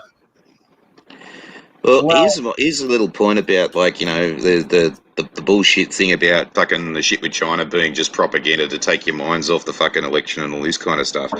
Why is there 9 fucking weapons deals going to Taiwan and total bipartisan support for those going through because Taiwan's scared shitless of China invading? If it's bipartisan, why is China full of shit? Well, before you guys go off on a China tirade, in Oregon, there's some surprising news. Peter DeFazio has been he's a Democrat. He has been in the House of Representatives for I don't know how long. Probably before I was born. Definitely before I voted, ever. And there's an ex-Navy SEAL running against him for Republicans. And he's actually the guy who saved people on the train in France. Mm-hmm. I can't remember his name. Yeah, they'll do this. They'll do the same to him, like they did to Randy Cunningham. They'll come out with some bullshit story about him beating his wife. I don't know. He might. I think he's winning right now, and that's a big. That encompasses Lane County, Lynn, and Benton. That's like 3 counties that DeFazio represents that might go red, and that includes Eugene, Oregon, the U of O. That's why I said Oregon, because I was gonna bring up the university. Yeah, Because but is the university actually, does the university actually have students there, or is it all freaking virtual online now, where they can't get them to go out? They actually took students in, and now the governor is allowing K through 12, 130,000 children to go back to in-person learning, but Lane County is not a part of that because they've seen a spike. I wonder why. There was a giant fire and you threw everybody into a fucking refugee camp, pretty much. You know what I mean? Of course there's a spike. And I bet you half of it is the actual, you know what I mean? I think you were talking about that on your morning show, right, MC? Yeah, I was. But if DeFazio loses, that's a shift in Oregon that hasn't been seen in over 30 years. The political landscape is shifting, and if Democrats lose their seats of power, they're not going to be able to run back to the rural communities. I mean, that's how the Republicans have stayed afloat, right? Is the rural communities. The Democrats don't have that. They might lose their party. Well, the what you'll see is a very nasty fight within the Democrats. That's even nastier this time between the hardcore quote unquote progressives, all right, and the the Bernie supporters. What you're going to see is the people who are Democrats and the people who are communist Bernie supporters who want to take over the party. They're already threatening it. There are already news articles where they're threatening it. In fact, there's all sorts of Twitter articles right now, if you go on Twitter, where people are saying, well, if these polls are wrong, we know that Trump cheated and that we're going to riot. I just started laughing. I was like, if the polls were wrong, you know Trump cheated it? How? Trump said that he was never going to get out if he loses the election. Citation needed, please, fuckwit, because I don't recall hearing that.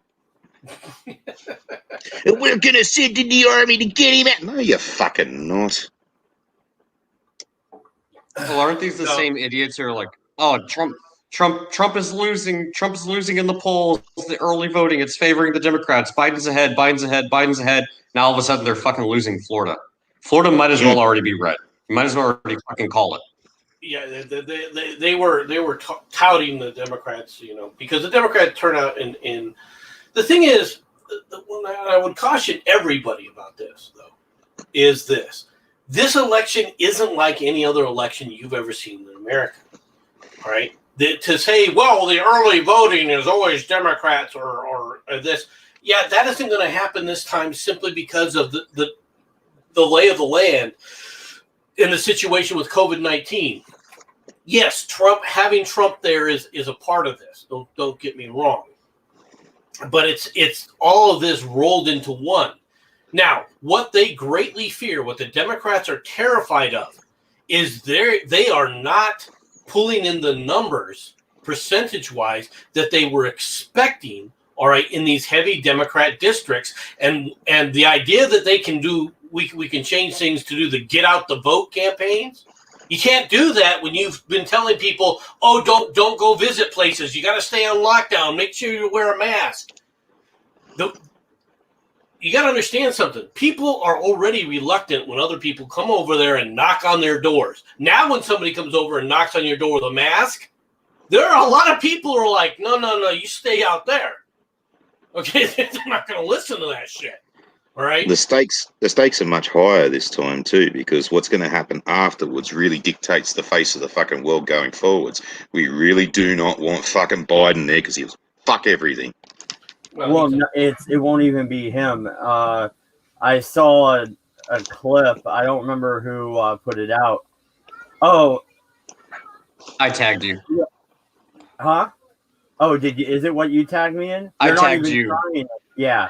They're not even trying anymore. The next president of the United States, Kamala Harris. Who will step aside and let fucking Hillary have it. And I know MC saw that clip too. And that was such a cringy intro. They couldn't try to hide it. I don't even remember what the fucking song was. they're gonna criticize you for the color of your skin or this. You couldn't pander harder if you tried. It's well, yeah, the pandering. I want to give pushback on the pandering.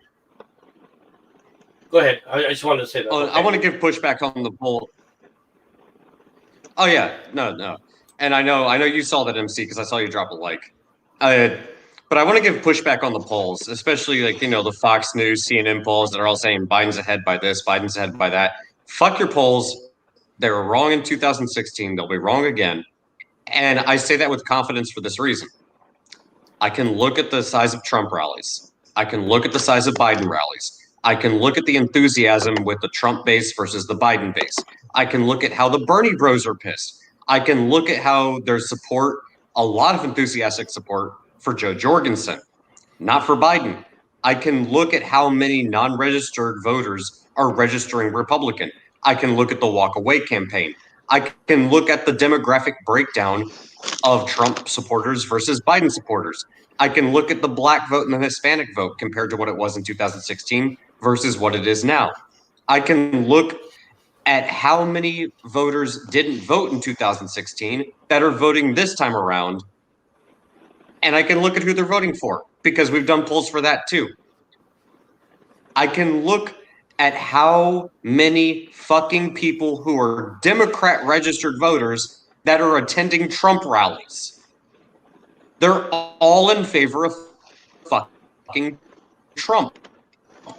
And that's why you have Biden going to campaign in states that he should win. He shouldn't be in Minnesota. That should be a blue stronghold. He shouldn't be in Wisconsin. Why isn't he in Florida? It's because he's afraid of losing those Democratic strongholds because they're afraid they're going to flip fucking red. Nah, Biden's afraid. You want to tell me who's going to fucking win? Biden's afraid of Florida because there's going to be a whole mess of fucking old age care fucking workers that is going to think, oh fuck, we've lost one. Well, I don't think it's that so much. I honestly think I think it's more like this. I think initially, because they haven't just been. I'm going to push back a little bit here, Doku. They haven't just been in Democrat strongholds. They've gone to Texas. They've gone to Georgia. They've gone to Iowa and so forth. The problem is, for example, what happened in Texas. Okay, they came out in Texas, and the next thing they knew is there was more pro-Trump people surrounding their camps, all right, and their rallies than they themselves had.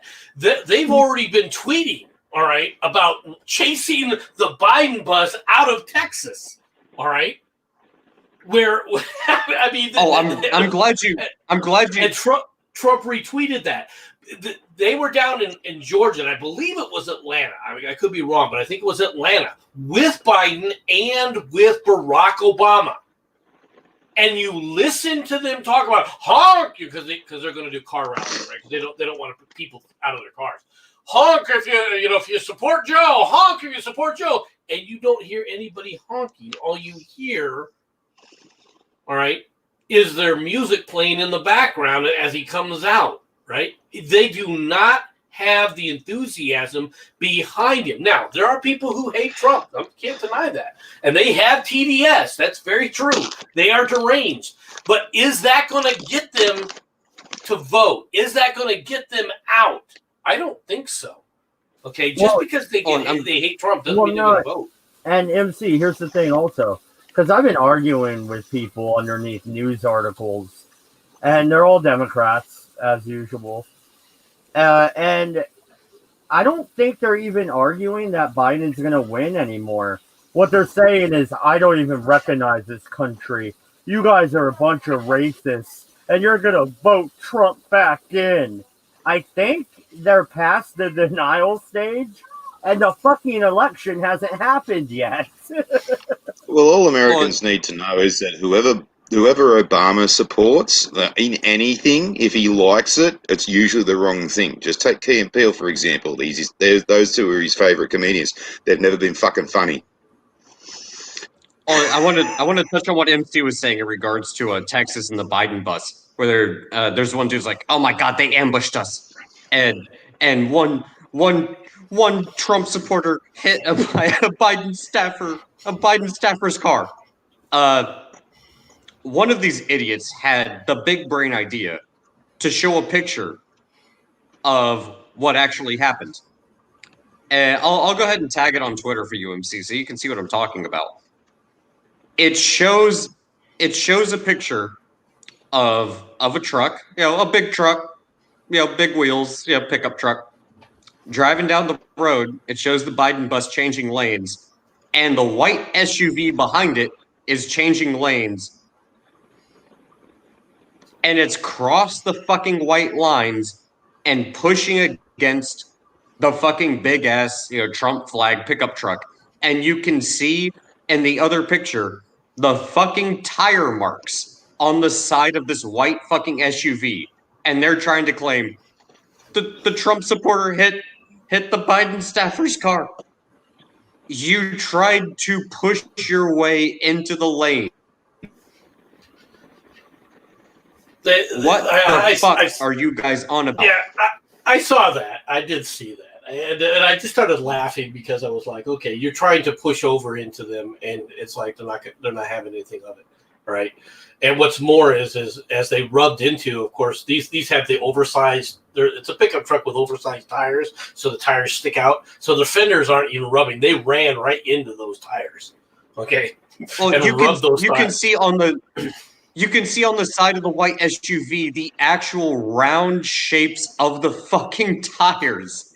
You don't get that because somebody just decided to run you off the road. Like, you would see a fucking bent-in fender, like the size of the damn fucking pickup truck probably would have bent the damn car in half like a fucking stick. You can see the rub marks on the side. You Maybe they thought it was George W. Bush. Get him. No, they were upset because they were literally the little bus, the little van for the Biden bus, right? Biden Harris bus was literally surrounded by trucks and cars with those big Trump flags and American flags. It was an ambush. They ambushed us, MC. How dare they ambush us? Here's the thing. First off, hi Brian. Did you guys see yesterday with that hearse? Hey. Oh, the Ghostbusters hearse. I was gonna say, did you guys see that hearse, the Trump hearse?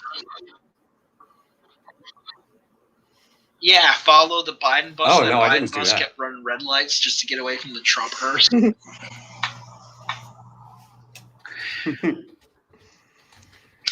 But no, I was going to say, as far as Florida goes, they always favor the incumbent. They are. You're having a little bit of yeah. I was just saying that Florida normally favors.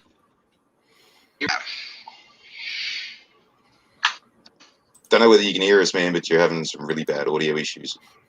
Yeah, it's like you're on a gaming headset. And I heard you. Can you guys? Robotting really bad, dude. I'm dropping out.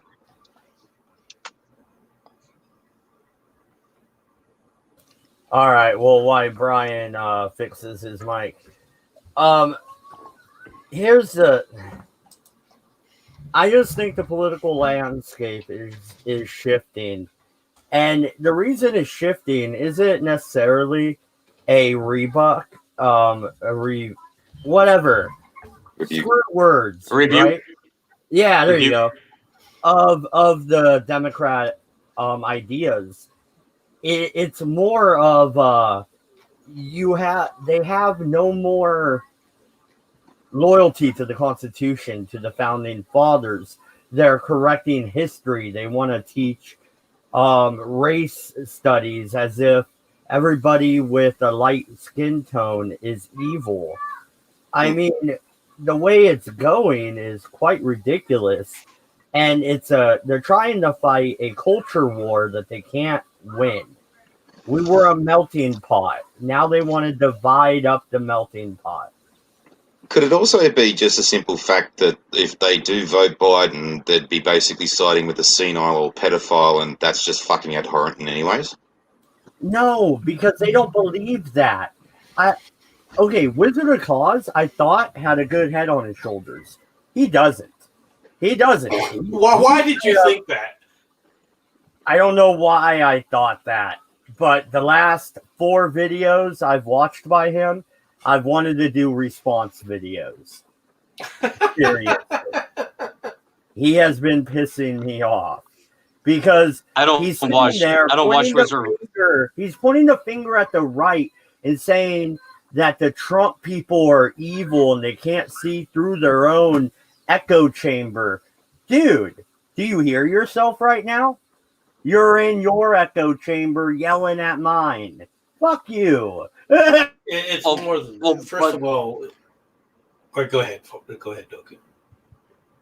I was just going to ask, what have the Trump supporters done? They showed up and waved American flags and Trump flags, and you tried to run a fucking truck off the road. Like, well, they're the Antifa, BLM, whatever the fuck you want to call them. They're going out and burning and looting it. What have Trump supporters done? They showed up at fucking Richmond, Virginia, fully armed, wielding guns, and not a single person got shot, and they cleaned up their trash. What have Trump supporters actually done by comparison to the left? Well, part of the thing. First of all, Wizard of Oz. That's my question. Yeah, they haven't done anything, obviously. But Wizard of Oz, all right, for those who don't know, was a union activist. All right, he was one of the union bully boys who went out and was part of the union canvassing. All right, to try and drum up DNC support on election day.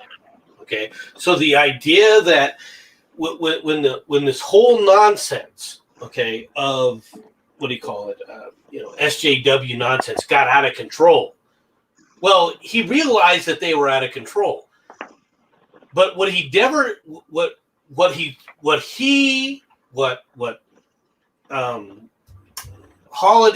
Jeff Holiday, what a lot of these guys, Kraut, right? What they never accepted was that they were leftists. The people that they were decrying at this point were people they themselves supported.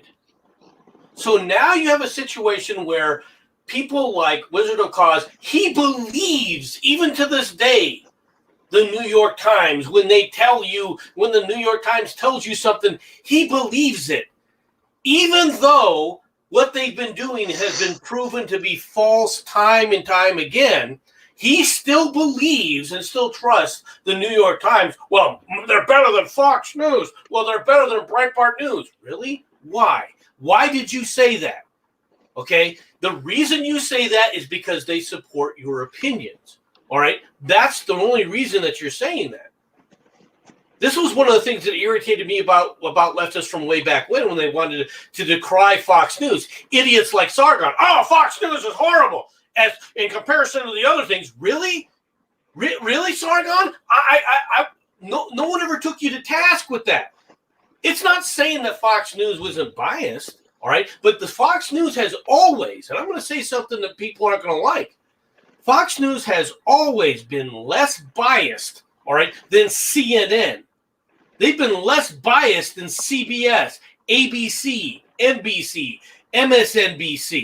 No matter how you want to look at Fox News, you can decry them for who they are. You can say that they're right-wing shills all you want. They were still, during their entire run, far more objective than you guys in the New York Times, on CBS, on CNN. You've been far more objective, all right, with people coming in. Yes, they had right-wing commentary, but that right-wing commentary is far more accurate. You want to know why? Because they actually provide news, all right, that you don't get anywhere else. They also give you the news that you'll see on CNN, ABC, CBS, and MSNBC, but they'll also come back with other data and other facts that you don't hear on the other networks. That fact alone, all right, shows you that they're more interested in providing And I'm not a shill for Fox News. Don't get me wrong. There's a lot of people on Fox News I absolutely abhor, and I don't watch Fox News. All right, aside from a snippet here and there. All right, on YouTube. Say the truth. You watch the Tucker pieces on YouTube because that's what I do. Some of them, not all of them. I don't religiously watch them. No. Well, thank you, Joe, for coming on. And yeah, I know you have that watch party to go to. But no, the thing is, even back in the day, right? Fox News had Hannity and Combs before Combs died, right? Mm-hmm. That was pretty good. I mean, I'm not a Sean Hannity fan, honestly, but at least they had the right and the left, and they would argue with each other. You know, kind of like me and you did, MC, before the Libertarian Party went wacko. The Libertarian Party was always wacko. You just woke up to it. Shut up. Just real quick, I did promise Frank that I'd join him on that watch party as well, so I'm going to have to love you some. I mean... All right, catch us later. My party. Go ahead, Brian. Brian, go ahead.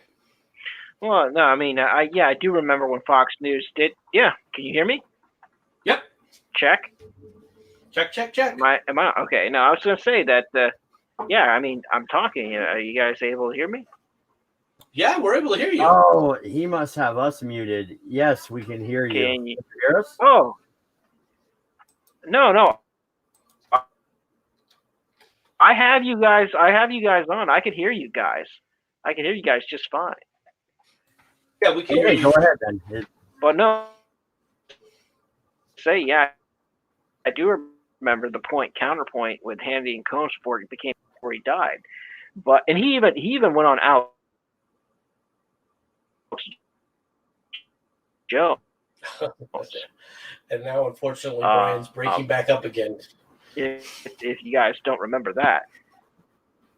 But we are great.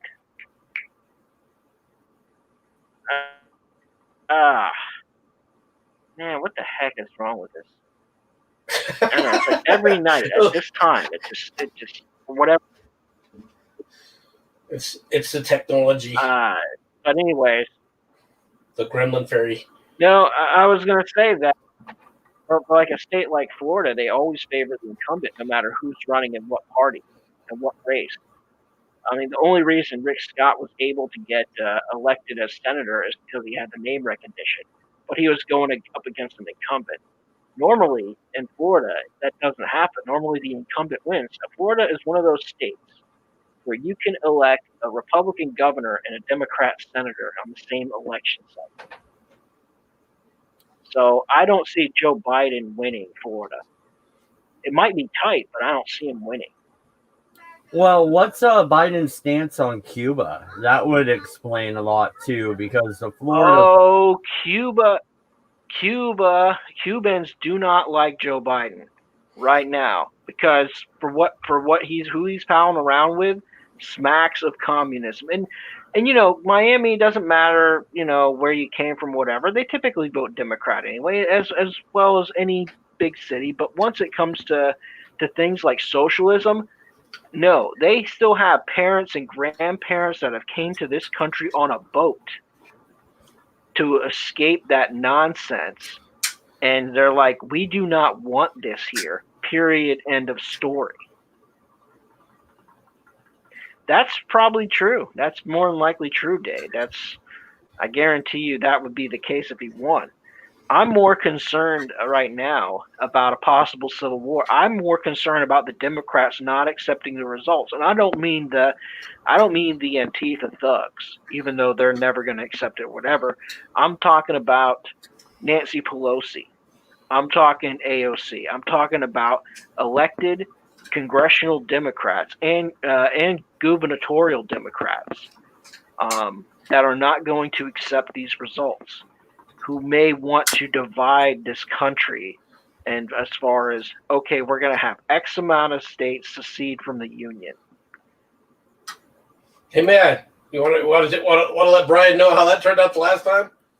Well, I know how that turned out last time, but even still, that's still a lot of lives lost. Hey, They put up a good fight. Oh yeah. Like you want to start setting things on fire? Try running from this rifle. Well, they have this. Let me tell you something. What you're saying is not unwarranted. Okay, I don't think it's going to happen that way. But I mean, me neither. But there's always a possibility. There's more of a possibility than I was thinking early on. But after watching the rhetoric, it's the rhetoric that's dangerous. It's not just the rhetoric. I mean, the actions that they're taking. The governors in Washington, the governor of Oregon, all right, the governor in California, all right, their actions are antithetical to the government, all right, to the federal government, where they're saying they have certainty over things that they don't. Now, they have certainty in certain areas and they have more power. This is where a lot of the problems begin, is there is a lot more power, all right, that governors have than most Americans realize, because for decades, the governors have been ceding power to the federal government. And the reason they've been ceding that power, to be honest, most people don't understand this, but the reason they were ceding that power is because of money. Their states were becoming flush with cash infusions from the federal government. Whether you like it or not, the situation after this, once this pandemic, and people are like, okay, I'm over it. And we're on the downside of that right now. And I don't mean we're on the downside of people getting the disease. I mean, we're on the downside of people being afraid of it. All right. Once that we go all the way down, all right, people are going to look back and they're going to say, okay, what is the power of the federal government? But what's more is they're going to say, what the hell is this debt? We're going to have to rein in this debt. Well, the only way to rein in that debt is to rein in government spending.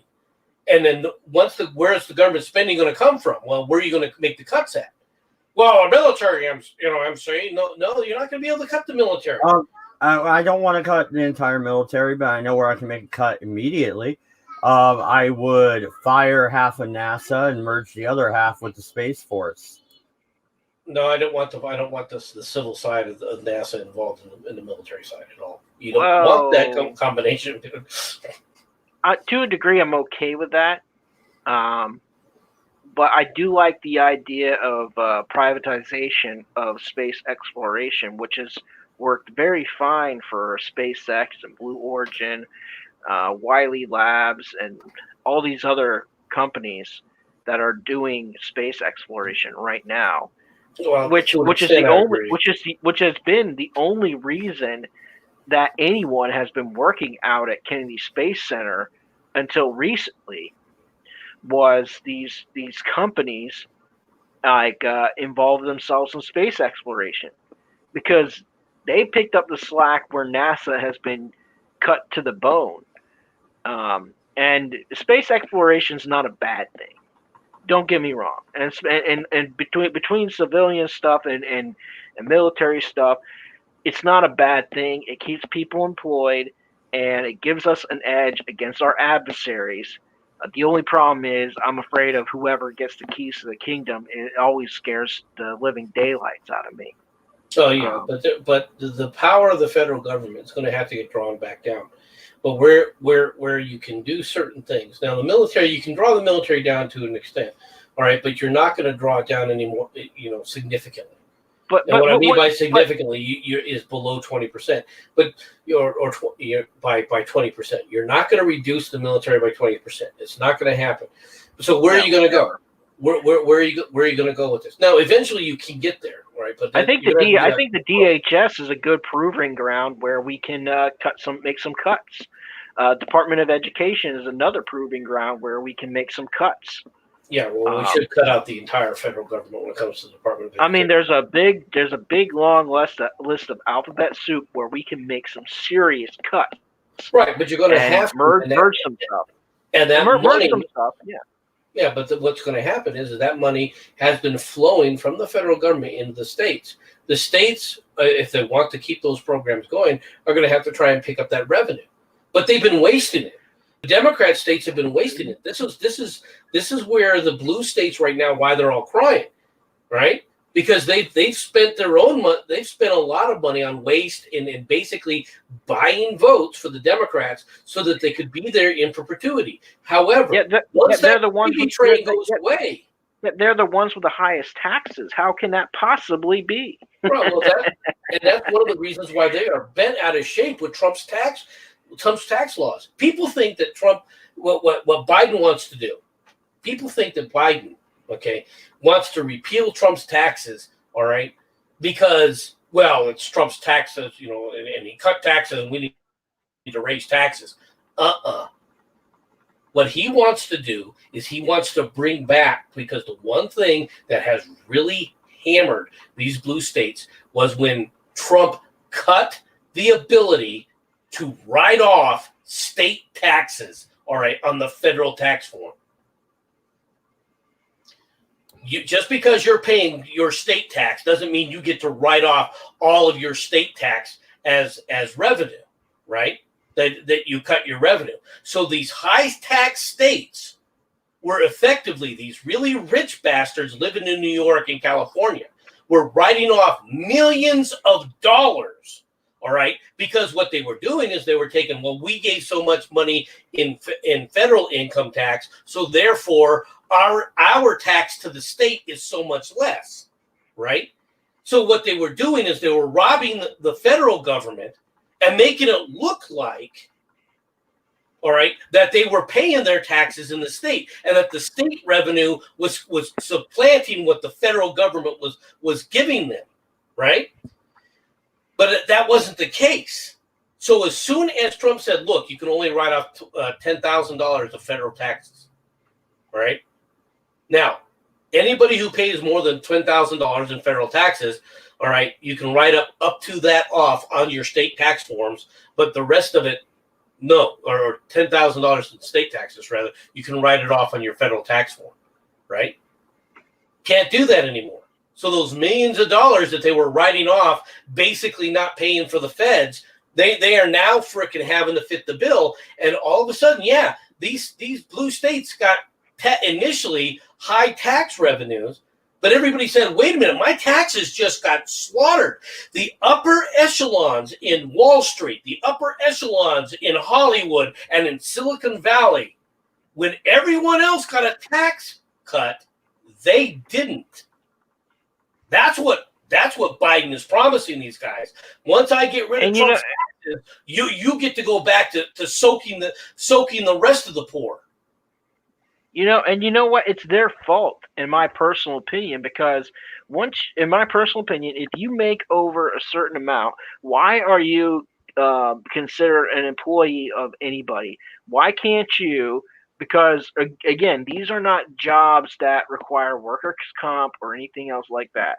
Why can't you? And this is what corporate America does, not so much Hollywood.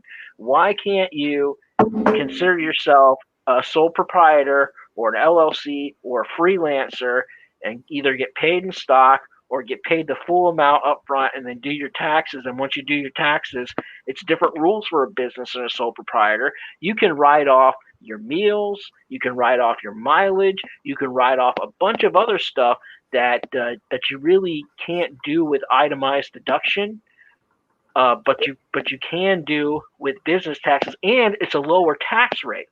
And you know what? It's their own fault, because when you're a sole proprietor, when you're a business or a corporation, your tax rate is significantly lower than if you were an employee. That's the difference between 15, 20% to 10%.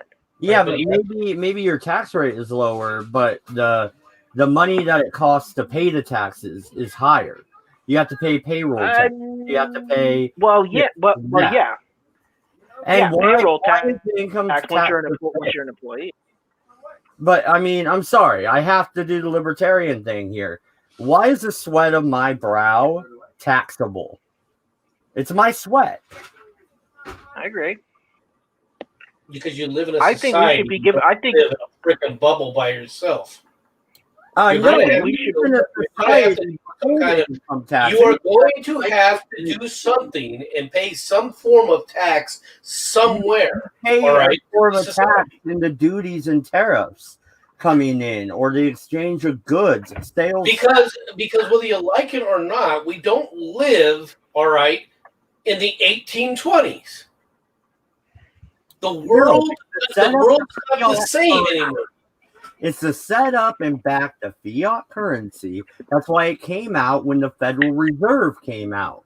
1919, sir. The federal the backed currency didn't end until 1973, not when the Fed came out. And no.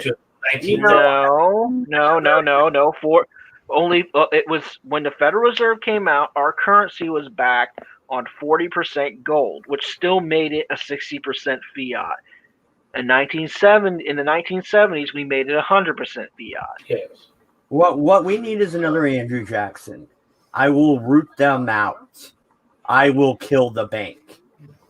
I killed the bank. I will root the Fed. I'm not going to disagree that the Fed needs to be reined in. All right, but that's not where the big problem is. Okay, the big problem is with who people are selecting as their representatives in Congress, and the reason for it is because they have been given goodies by the federal government. They they are on the gravy train. Once people, the biggest threat to any democracy or any democratic republic is when people realize they can vote themselves largesse from the nation's treasury, and that's exactly why we are in the situation that we're in. I do want to go on to a new topic. Oregon has 2 bills up for vote on November 3rd. One, legalization of psilocybin for medicinal use. So you would have to get a prescription from a psychiatrist. Or what's the difference between a psychiatrist and a psychologist? One of them can give prescriptions, one can't. A psychiatrist can give prescriptions. Okay. So, and that is mainly for the veterans coming back, PTSD. Psilocybin has been known to help treat that in the small sample size that they've been allowed to test because it's a controlled substance, therefore illegal. The second bill, you're going to be surprised. I'm going to vote no. Decriminalization of hard drugs, as in heroin, methamphetamine, cocaine, and the like. The reason I am voting no is pretty simple. Decriminalization. These people are still going to be taking the dirty drugs. If you had a legalization and a regulation, then the drugs would not be killing. Yes, they would. As many people, though. MC, my best friend, I don't even know him anymore. I guess he wanders around Eugene talking to himself from methamphetamine because they're cutting it with fentanyl, dude. It has nothing to do with them cutting it with fentanyl. Well, it's still doing the same thing. So what you're saying is decriminalization versus legalization. It's not legalizing, it's just decriminalizing. With legalization, there would be some regulation of what goes in the drug. Decriminalization means that they can put whatever, lace it with whatever. They're still not going to get in trouble. It could be PCP for all you know. And am I getting that right, Dodge? Yeah, that's my problem with it because they're going to arrest these people and not send them to prison. They're going to send them to rehab. They're going to get right back out of rehab and do the same dirty drugs and go right back to rehab. So someone can call the cops because someone's on one of these drugs laced with PCP, chasing someone with a knife. Cops show up, and this person's running around with a knife. This person gets gunned down, and there'll be more riots because this person was gunned down wielding a knife. And it's like, oh, knife versus gun. They had guns. It was unfair. Kind of. I wasn't going there with it, but I see your point. Yeah. I mean, I'm sure that person would probably still be arrested if they were able to be arrested for wielding the knife, but not the drug possession, right? Right. The problem with your scenario, right? The problem with even the way that was described by Brian, the idea of making something legalized and then say regulate. Now think about that. What is regulation? Regulation is governmental interference, period. Well, That's a fair point, but I know what THC is in the marijuana I buy. No, you I don't. know exactly what it is. I know what's in it. You know THC is in it. You don't know the no, they percentage. test it. MC, you get bottles with the THC content on it. Like, seriously, it is fully legalized in the state of Oregon. That's not what they're doing, though. They're just decriminalizing it. So Right, it's still because one drug, you've decriminalized or you've legalized alcohol, and now you've legalized marijuana. And you say, okay, well, what else can happen? If we legalize everything, it'll all be the same. It's not going to. Well, MC, let me give you a quick example, and I think I know where Dodge is getting with it. Okay, so we know what alcohol is. We can go to the liquor store, we can buy whatever we want, right? But you know what you can't do? You can't go buy moonshine. The reason why you can't do moonshine is because all different stuff that can be put in moonshine to give it an effect. People have gone blind off moonshine. It has altered their brain chemistry versus, the normal effects of alcohol. And so I'm under the opinion, yes, moonshine should be, it should have that regulation. So and I'm of the opinion that no, it shouldn't be. Right. But then again, one of the differences is, all right, between moonshine versus marijuana. It depends. Well, I'm not talking about marijuana. I'm just talking about alcohol. I'm just using moonshine as an example. But alcohol. Let's talk. But this is an important distinction here. Alcohol is relatively easy to produce. Relatively, right? It's still far more complicated than the production of marijuana. Okay, right. Let's be perfectly blunt about this. Anybody can grow marijuana. It does not require anything special to grow marijuana. To get higher THC contents takes a little bit of effort, granted, but nothing special. Now, the difference between there are some differences. I'm not. There are differences, but it's not that difficult. No, okay? It's not. It's not. All right. It's relatively. It's a cultivation process. A cultivation process. It's also and growing process, right? But so, but my point is anybody could do it. All right. It's just a knowledge thing. That's completely different, all right, to what you're talking about when you're dealing with hard drugs. Right. Because production of something like methamphetamine is far more complicated than production of alcohol. It's far more complicated to produce heroin. I'm glad you brought that up because you wouldn't have the street production of that. You know what you would get? You would go into the pharmacist and get Adderall. Well, what do you mean? You go to the pharmacist right there? You're already in a scheduled format. Okay, if you're going to sit up there and try and do that, then it's got to be freely produced. And if you go into that kind of mode, what you're going to see throughout society, right, is a bunch of addicted people.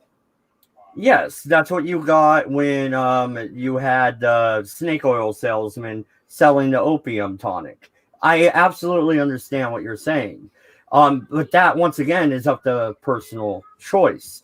I don't think it's necessarily up to personal choice. I don't think that necessarily it's a federal issue, but as far as state regulations of drugs, I have zero problem with it. Because locally I should be able to come in and go, MC, I see Budweiser in the fridge. Did you not hear? We outlawed Budweiser. You're only allowed to drink MGD. Come with us, sir. What? It's the same thing because they're prescribing Adderall and Ritalin to children. But because people are prescribing it and doing other things like that doesn't change the fact of whether or not it should be. It's something that the states should be involved in. Now I agree that there shouldn't be federal. That there should be the federal government should be out of this to a large extent. They should only be involved into involved into the initial part of saying, okay, it's truth in advertising. If you say something cures something, if you say something relieves something, then it has to do it. But the states themselves should and do have, all right, the authority, all right, to regulate drug usage, because it can become a societal problem overnight. It already is. No, it's nowhere near what it could be. I don't know. I disagree, because it is a societal problem, and it'll always be a societal problem. When you start making like things illegal, let's say methamphetamine would probably have never happened had we not had the normal drugs that grow from the ground criminalized. No, I disagree with that. I think that would always happen. I mean, maybe I'm wrong. Maybe I'm wrong. But as far as I'm concerned, gentlemen, is that you know how we've all grown up, we've all heard from Dare and whoever say, "Oh, marijuana is a gateway drug. It's a gateway drug." My opinion is that it's not so much as a gateway drug. Is that because it's on the black market, drug dealers are upsellers. They'll say, "Oh, you like that? Hey, you want to try this? Oh, no, thank you. Hey, man, first time's on me. Don't worry about it." They try. And you don't think if you legalize it, they won't do the same thing? They might, but hey, get this. When most people turn 21, okay, let's say teenagers, they like, oh yeah, let's sneak in some booze, and they get drunk. Once you turn 21, yeah, some people, of course you'll still go out for drinks or whatever, but once it's become legal, the taboo, the forbidden fruit factor becomes irrelevant. I think that has been and continues to be overstated. But I mean, I'm sorry. It's just once I turned 21, I was like, you know what? It's not as thrilling as it once was when I was a teenager. Okay, there's one big canard, all right, that people talk about, and that's just one example. That's just the example. Or tobacco is different because it's addicting, and that's a whole nother ball of wax, which I could go into it in great detail about. Well, but what I'm going to reference is something that goes back to to prohibition. The canard about prohibition is that it didn't work. No. Okay. Prohibition didn't work. And it caused more alcoholism. No, it didn't. Alcoholism rates and alcoholism across the nation dropped significantly. Public drunkenness went way, way down, all right, during Prohibition. Almost in some areas, almost to being non-existent. Were there other problems that it created? Yes.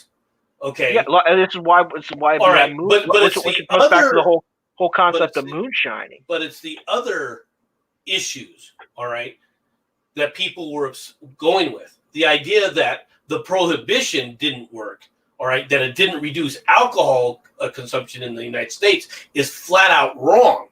And it changed America. People don't even understand this. I don't think people understand just how ubiquitous, all right, drinking was in America, just how heavily we were drinking in America prior to Prohibition. We are far less alcohol consumption-wise, all right, today per person, all right, than they were back prior to Prohibition. Even back in the Revolutionary War, for the most part, everyone was drinking during the Revolutionary War because nobody trusted water. Especially in the cities. You can't trust water. Fish fucking that.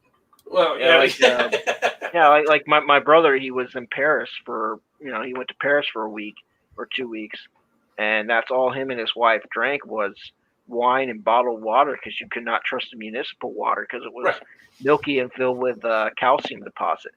Yeah. But my point here is that it was a different situation then. All right. And as cities started to grow, public drunkenness was out of control in certain areas. That got reined in during Prohibition. And to be honest, while you see segments here and there, overall, you do not have the kind of drinking problem in America that you saw prior to Prohibition. So Prohibition, as much as people decry it, all right, worked. Well, it did change society in a positive direction in that regard. But here's the thing, MC. The war on drugs is not working, and the drugs... Because people like you won't let people who really want to do a war on drugs actually do a war on drugs. It's another half-hearted effort where people come whining and crying, oh, we can't win it because I don't want little Johnny to be hard because I don't want him held accountable for what he did. MC. I mean, like Dodge here is. I'm for some drug regulation, but the reason, if we were to say decriminalize the lower level, like hallucinogenics, and legalize hallucinogenics, like especially marijuana, the lower hallucinogenics, and even mushrooms to an extent. What would you see is you take the number one product on the black market and you rip it away from the black market. They don't have that entry point of upselling. Of course, there'll be other things like cocaine and everything else. The people that want more and more and more want something higher and higher, the thrill seek, and that's human nature of people that are always going to want that. But how many people that are just going to be fine with just smoking the grass are fine with just smoking the grass compared to, oh, well, this is cool. I'm going to try this because such and such gave me a free sample and I liked it. And in this way, they would rather pay more for if you legalize drugs as a whole, you're going to have that across the board. Right, I'm not saying legalize in a local society. I'm saying legalize like say weed. The reason I would agree with legalizing people will pay 15 to 50% more for weed to go to the convenience store than to call someone that they know or someone that someone knows that they know to get a bag. So this makes it a lot safer. Here's the problem, though. The price of marijuana in Oregon is it dropped. Okay, back when I was in the business, it was $15 a gram, $420 an ounce is what I was making. Now I can get an ounce for $75. Top shelf. Oh, yeah, that's a good price drop. Yeah, it's gigantic, and everybody in Oregon's allowed 3 plants per household that are fully mature, as many clones as you want. But that's not even what I'm talking about when it comes to the hard drugs. What I'm worried about is the same dirty heroin, the same dirty drugs going out and killing people. And now they're not even going to jail away from it. You're throwing them in a room with a bunch of other junkies that know that the worst thing that's going to happen to them is another 90 days at, rehab. I was going to drop a name of a rehab center that I see commercials for, but no need to do that. But you know what I mean? And MC, you were about ready to jump on board at least legalization of marijuana. So go ahead if you're still there. No. But you see what my problem is, Brian? The same dirty drugs are killing people. Oh, I know that. I know that, and my whole thing is that if these lighter drugs were legalized, it would take the entry point off the black market, and then it would make it harder for these we'll say drug dealers or cartels or pill pushers or whoever to put their product on the market. And because there are going to to be fair, there are going to be those people that want something different. There's you're going to have to allow for local regulation of drugs. I agree. I right? agree. Decriminalize it or legalize it federally and let the states decide. Yeah, exactly. Let the states and let the communities legalize it or not, depending upon the situation that they're seeing on the ground. You don't need an overall federal government doing it. I've always argued that. There are some drugs that I don't believe should be legalized federally, like cocaine. Cocaine or heroin should not be legalized federally. I'm just pointing that out. I don't think that you need to legalize it, decriminalize it federally. I think you can just say that you can ban its importation. There's a lot of things that are legal in the United States that are import banned. All right, so you can just ban it from that standpoint. All right. Well, yeah, if you ban it and say don't grow it, but if they catch you with it, they won't be able to. Marijuana is a little bit different. Like I said, marijuana is ubiquitous because it's easy to grow. That's one of the reasons why I think marijuana overall, there's no reason, even from a local standpoint, to try and manage it because it's so easy to grow. It's impossible to actually regulate. All right. I mean, you can claim that there's regulation, but in reality, it's so easy to grow that regulation is it's indigenous to the United States. Well, marijuana is indigenous to the United States, right? And you don't have to process it, like I said. Production, processing and everything is nothing exceptional. You just put the seed in the ground, water it, and it's going to grow. I mean, that's just how easy it is to grow. Yeah, that's but one reason why they call it weed.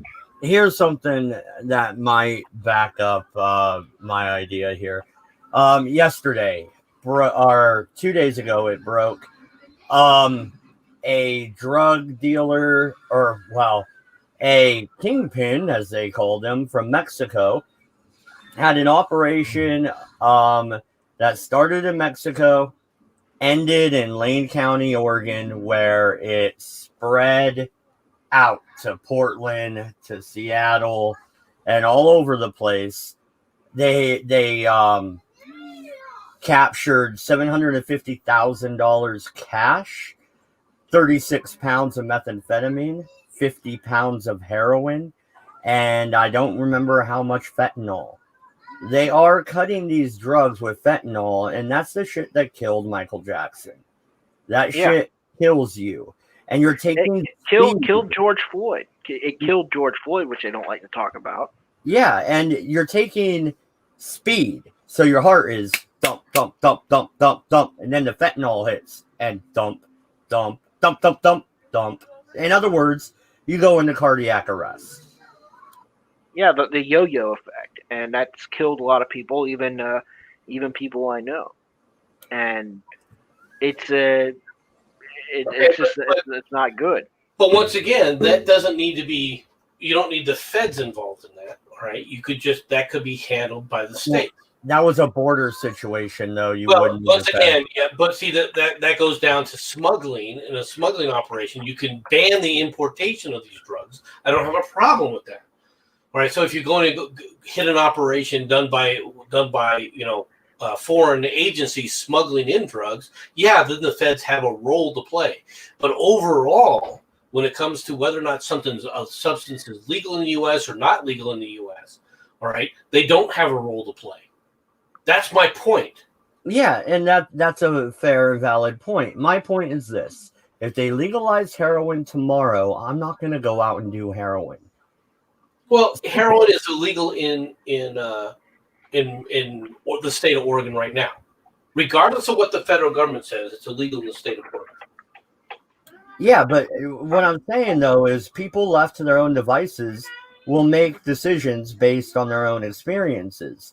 And I'm not going to go out and take a drug that's going to have me permanently hooked and kill me when I have a family.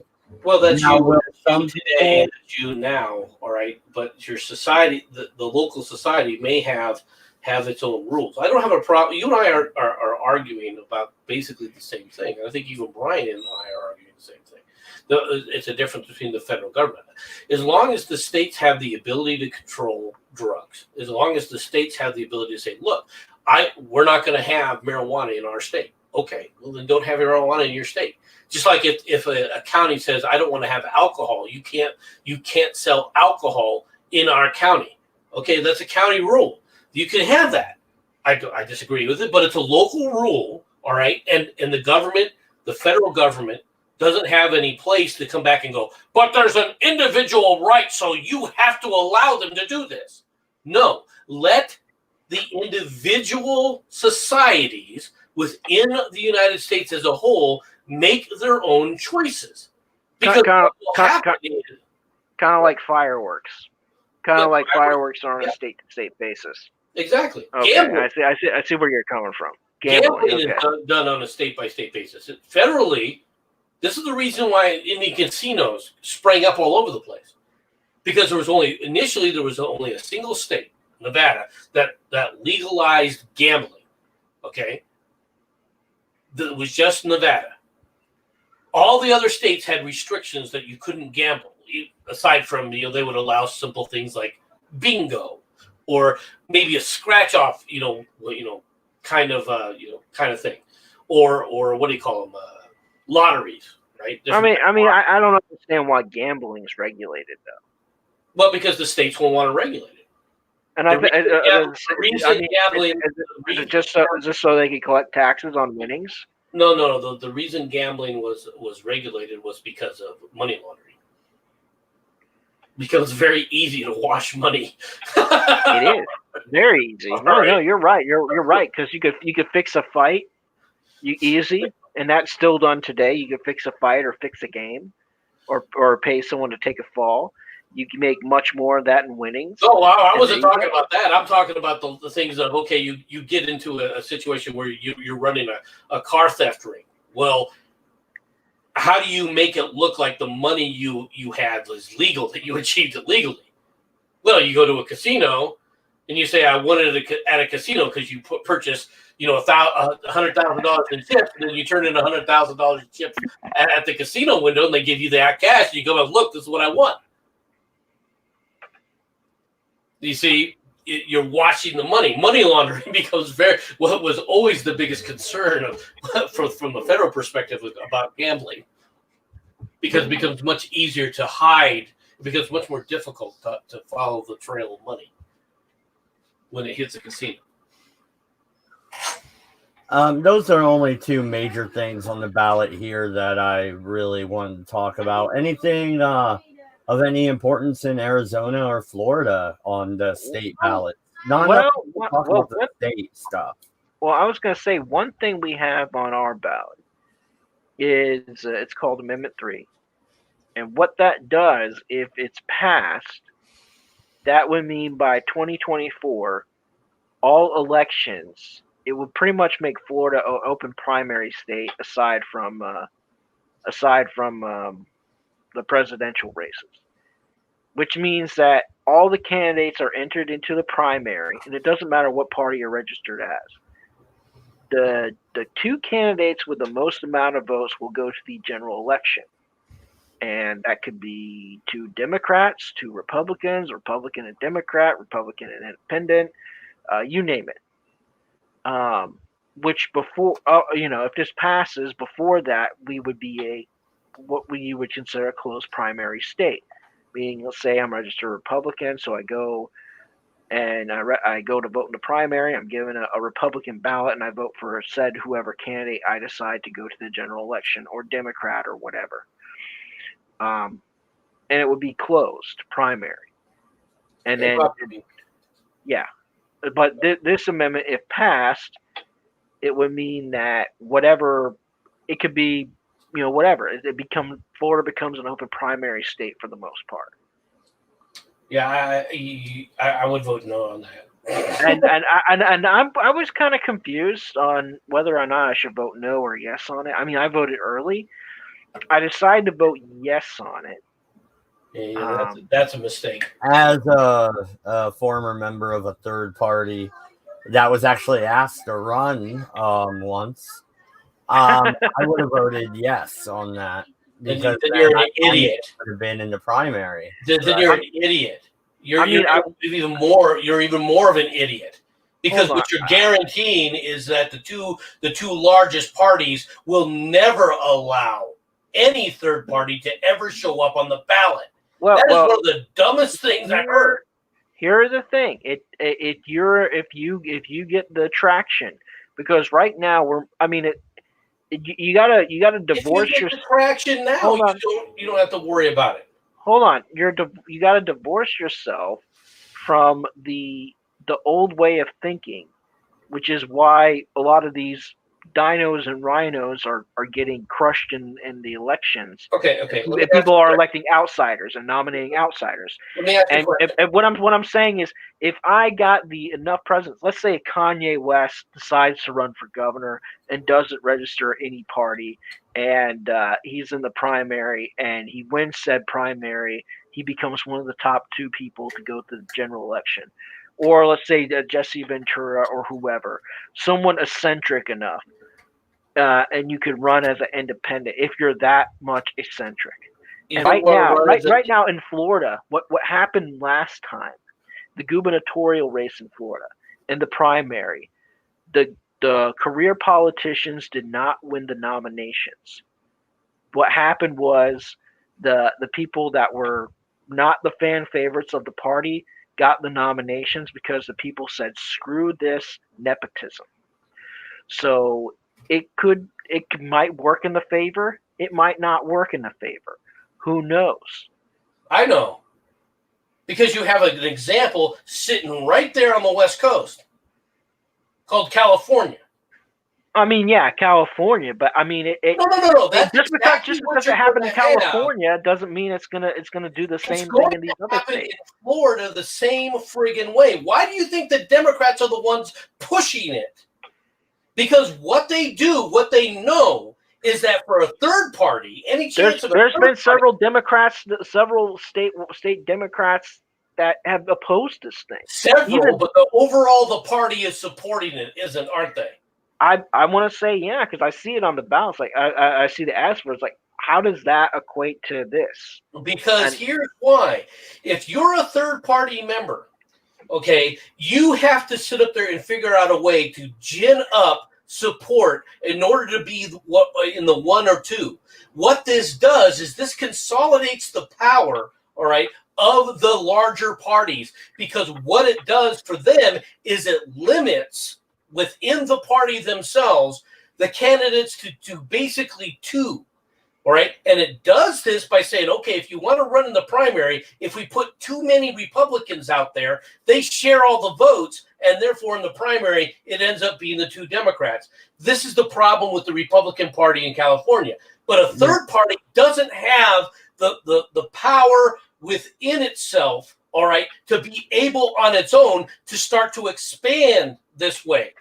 You're not going to be able to build a grassroots movement unless you can get on the ballot and slowly build up support and name recognition. You will never have name recognition as a third-party candidate if your name is one of 75 on a primary that gets down to 2. It's a mistake to go this way, all right? I can see where you're going with that. However, it will show who is and isn't the party favorite. It doesn't matter when it becomes like a Democrat party where any Democrat just stick in their name because all they do is vote in block. Right, and you know what? If people were smart, they could register Democrat, and there you go. Well, they could register Democrat, but they can't vote any way they want because once they get the party nomination, if they dare to go against their party, they won't get the chance to do it again. Well, it's not just that. Listen. If this were to pass, 2024, I get a ballot, and in the primary, I could choose from whoever from the Republicans, whoever from the Democrats, whoever from the Libertarians, Independent, what have you, and so could everybody else. And it's gonna come down to power. It's gonna come down to campaign exposure, and that's gonna. And in my personal opinion, that makes everybody work for the vote. In my personal opinion, because it doesn't. When you've got the power of a party behind you, you're not all the time. Not all the time. You will. The Democrats will always have the power to coalesce, just like in California. I disagree. Can you explain in California how that goes on right now? If this were to happen in 2018, it might have come down happen to in 2018. All you have to do is look at the Senate race. The Senate race Florida, in California. I'm not talking the Senate race. You had two Democrats. MC, I'm talking Florida. I don't give two craps about California. Because you don't understand what happened in California. I understand what happened in Florida. No, you would understand what happened in Florida this time, but you're thinking, well, if we make this change, Florida won't change. Yes, it will, and it will go the route of California. Listen. It goes the route of whoever the incumbent is because it's a purple state. It will go the route of pushing power of the party. You know who else is an open primary state, and you might not believe me because I lived there? Texas is an open primary state. Open primary, but there's a difference between an open primary and selecting the top two candidates. In Texas, all right, it isn't the top two. It's the top two on the party, and any third parties can still get on the ballot. Okay, all right. So here's what I'm taking from both of you, arguing it back and forth. Here's the problem for the third party. They are denied that exposure you're talking about, Brian. Now, right. MC, if the third party was in the open primary, maybe they could do a grassroots effort like Ron Paul. Maybe they could swing stuff their way. It's not the end of the world. But Ron Paul did not do a third party run. All right. In 1988, he did. In 1988, he was already a Republican saying, okay, now I'm going to shift a little bit. That was it. He was still a Republican. In 1988, he ran as the Libertarian Party candidate. But prior to that, he had exposure from being a Republican. He did not grow up as a libertarian, and this is why the libertarians have never gone anywhere, is because they keep focusing on these larger elections rather than building up a grassroots movement. If you sit up there and push this kind of a context in, or this kind of a concept where the top two vote getters are the ones that go on for the regular vote, okay, what happens is that you're acing out any chance of a grassroots movement being able to build. Because they will never be allowed the exposure. It would be easy. It would be easy to do because they don't have to go in as they don't have to go in as independent. They could go in as Republican or Democrat. No, they can't, because if you go in as a Democrat and then try to turn, all right, look what happens. Look what happened to Amash, all right, who tried to go libertarian, all right, from the Republican Party. Look what happened with what's going on right now. What about Rand Paul? What about Senator Rand Paul?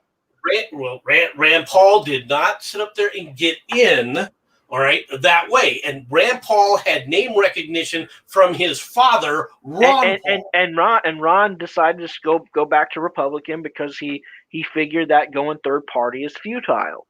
Right. Well, exactly. And he kept on getting elected. More futile.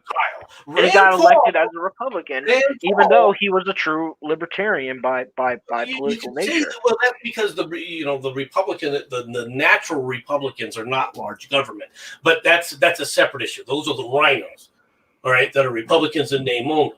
Right. But regardless of that, all right, the only reason Rand Paul could make any kind of name as an independent, all right, in any kind of shape, was because he was a known person from his father's name. It's the only reason that Jesse Ventura was able to get in on the person. Okay, I can see you there because he did run as an independent and he won. Right, but that was coming on the heels. That was coming off of the heels of the movement that was created by Ross Perot. All right. He still had, believe it or not, a significant amount of power there. And then he screwed it up, and the state of Minnesota was never. Yeah, he went like further crazy than Alex Jones. Right. So I mean, Jesse, yeah. So that's it was a good attempt, all right, and I give them credit for attempting that, all right. But at the same time, if you take a look at the results, all I have to do is look at what happened in California this last time, all right, to know where this ends up. It's one thing to say. I know what did. I know what happened.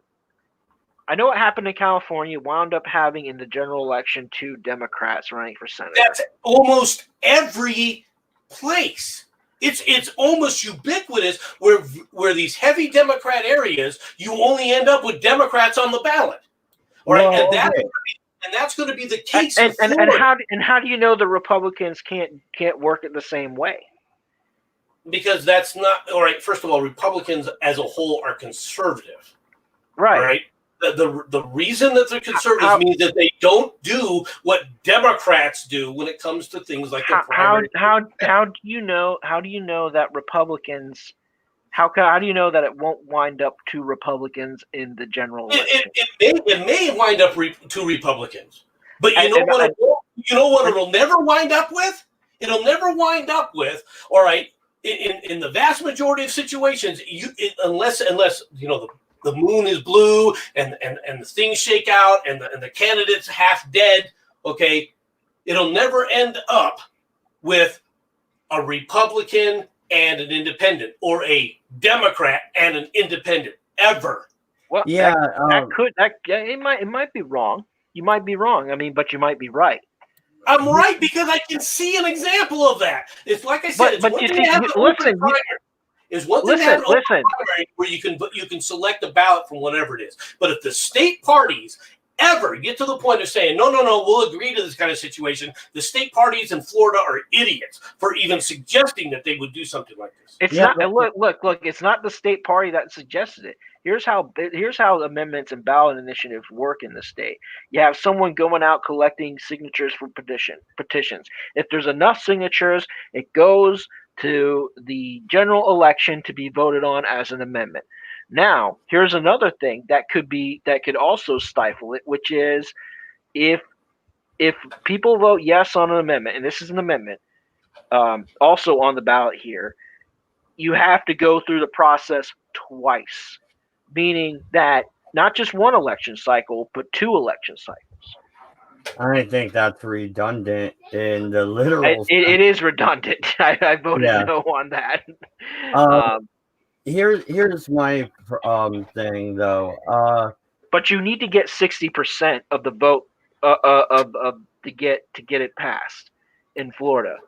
That's how it works for the ballot initiatives for the amendments. Well, you were bringing up 2 Republicans on the ticket as if that would be a good thing.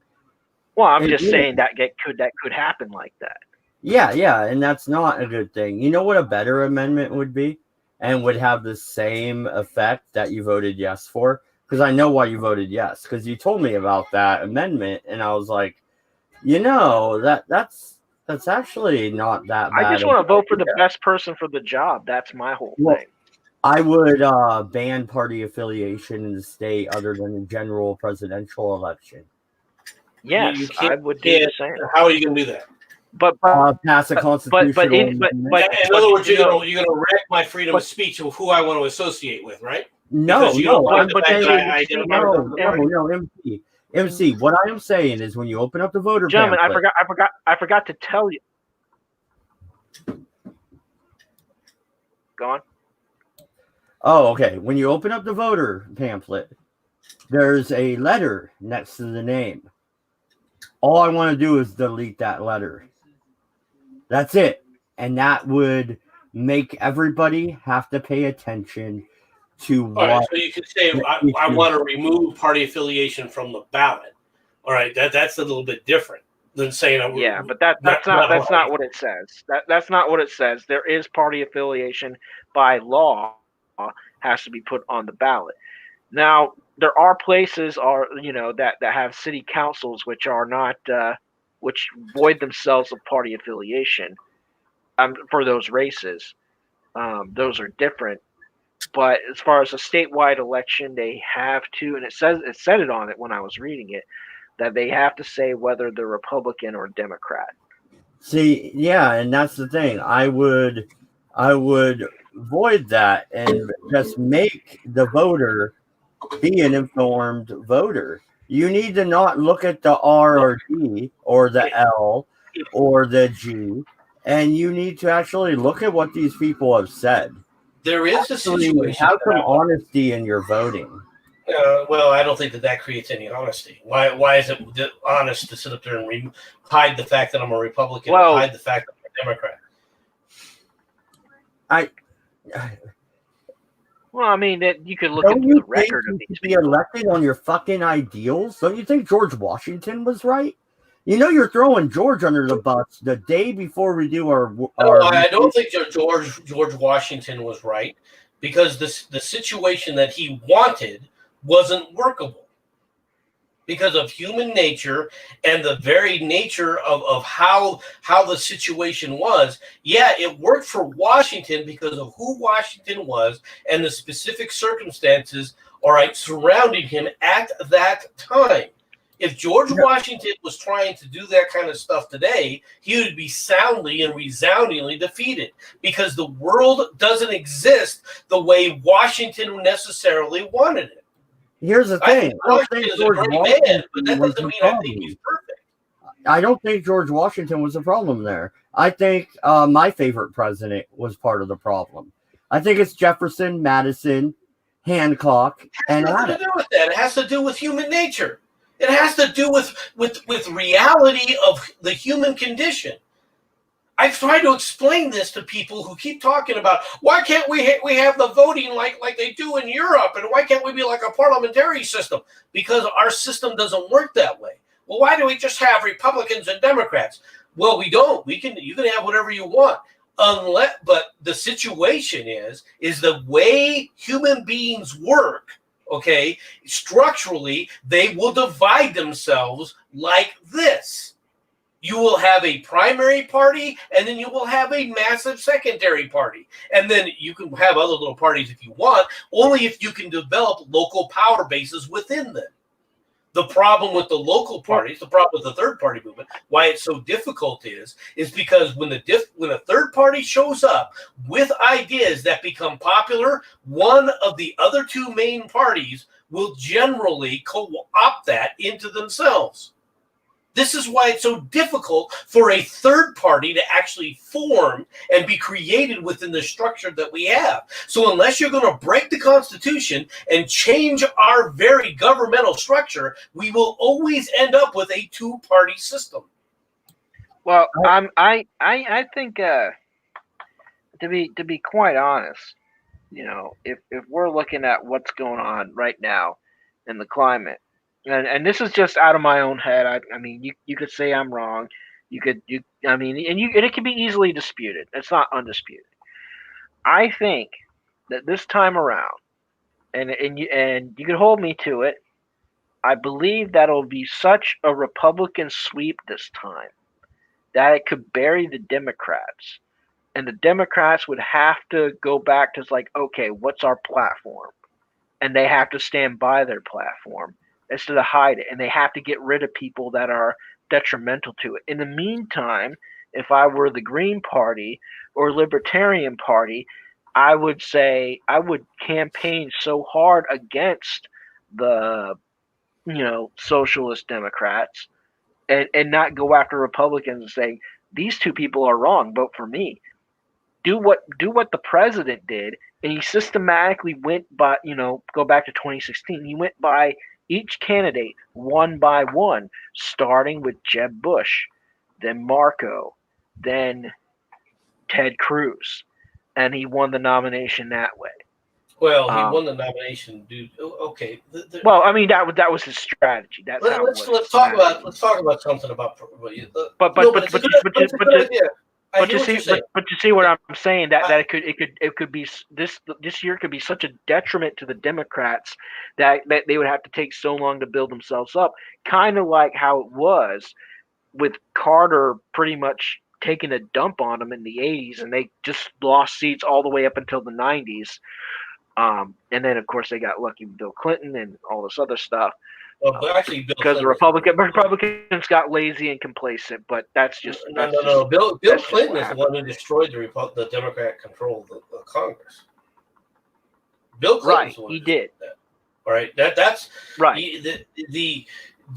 The resurgence of the Democrats had nothing to do with Bill Clinton. But I don't think that would have happened had the Republicans not got complacent with here's George Bush. He was part of the Reagan administration. No, I think that. Well, first of all, George Bush. All right. The problem with George Bush was that George Bush wasn't a conservative. And I'm talking George Bush Sr. No. All right. Wasn't a conservative. Yeah. He was a moderate. Okay. And he had more in common with the deep state and the bureaucracy that I think a lot of people realized. All right. Regardless. Okay. What was I talking about? Let's talk about Trump. Talk about Trump's election. I was saying how this time around how that was a strategy for him to get the nomination in 2016, and how this time around this can completely shatter the Democrat Party as we know it, not forever, but as we know it for what they stand for today. Is that possible? Yeah, but let me go on to some things though as to why. I think you got to be careful with that.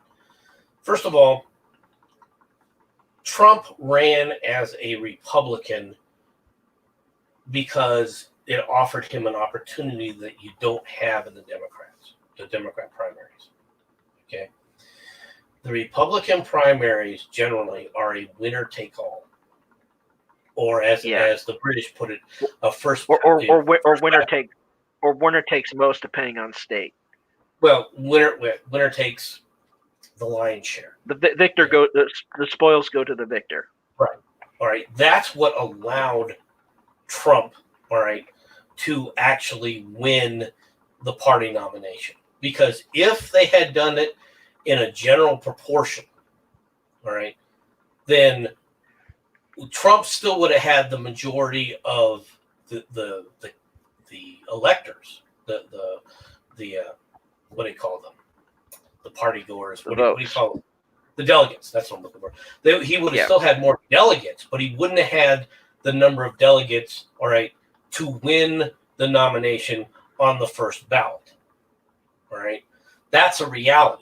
Trump was winning primaries and getting most of the delegates simply because he was winning those primaries by 30%. He had 33% or 34%, and the next person had 25 or 28%.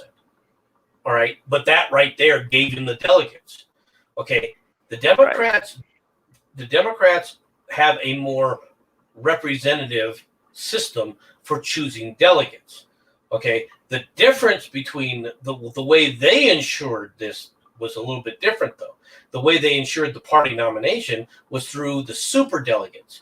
They had so many super delegates that they could actually supersede, okay, what the delegate counts were.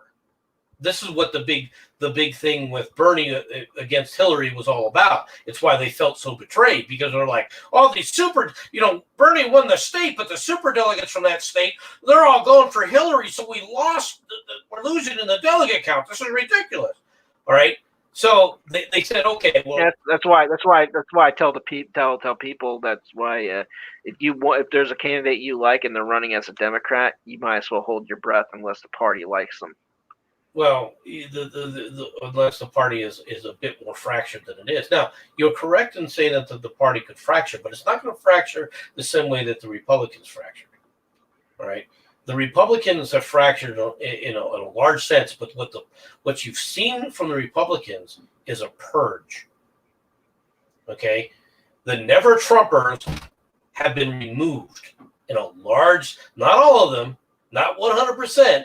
But there's been a purge, and the vast majority of them are gone. 2018 got rid, or you got to remember, 40. Over a quarter of the Republicans in the House that were currently in the House decided not to run for re-election. Over 25% of the Republicans did not run as incumbents. Okay, this gave Nancy the chance that she had to flip the House, and they did it. Okay, because the Never Trumpers, all right, said, well, we'll take our ball and go home. We'll see how you like this. What they didn't expect, okay, was that they would the Senate wouldn't follow suit. The Republicans picked up seats in the Senate. All right, this was a shock to them. They thought when everyone talks about the big blue wave, oh, it's a big blue wave in 2018. And don't forget the gerrymandering too. Well, gerrymandering is part of it, but the Republicans basically did a purge of a lot of the Never Trumpers. That's one of the problems that the Democrats are starting to see today. All right, and then I think this is going to be a blue wave a red wave as well. I think there's a lot of congressional seats that are going to go Republican, all right, that the Democrats thought that they had sewn up because they've been focused. The Democrats have been focused almost exclusively on winning back the presidency and in certain Senate races. And they've been pouring money into those. But what they haven't been doing is pouring as much money into the House races that they needed to do. And the results, I think, are going to show. I think a lot of these House races go ahead. Like that chick from Baltimore? Yes. I think she's got more than a good chance of winning. Yeah, the chick from Baltimore, I think that I want to know, I haven't caught tabs on it, but who is Pelosi running against? He's running against some former WWE wrestler, which might win off name recognition. And that's another thing, name recognition helps. I mean, if King could get elected mayor, then hey, anybody that's been on TV can get elected anywhere. It's very difficult. Case in point, Donald Trump is the president. Ronald Reagan was the president. And they had to screw Ron Paul out of the presidential nomination. They did not screw Ron Paul out of anything. They did. The media did. The conservative media did, or the so-called alternative new media. What do you mean the conservative media did? Ron Paul. Fox News screwed Ron Paul. They didn't invite him. Okay, Fox News in 2008 had a Republican debate. They invited every one of the Republican candidates running for president except for Ron Paul. And it gets worse. They go, number one is fucking Mormon dude.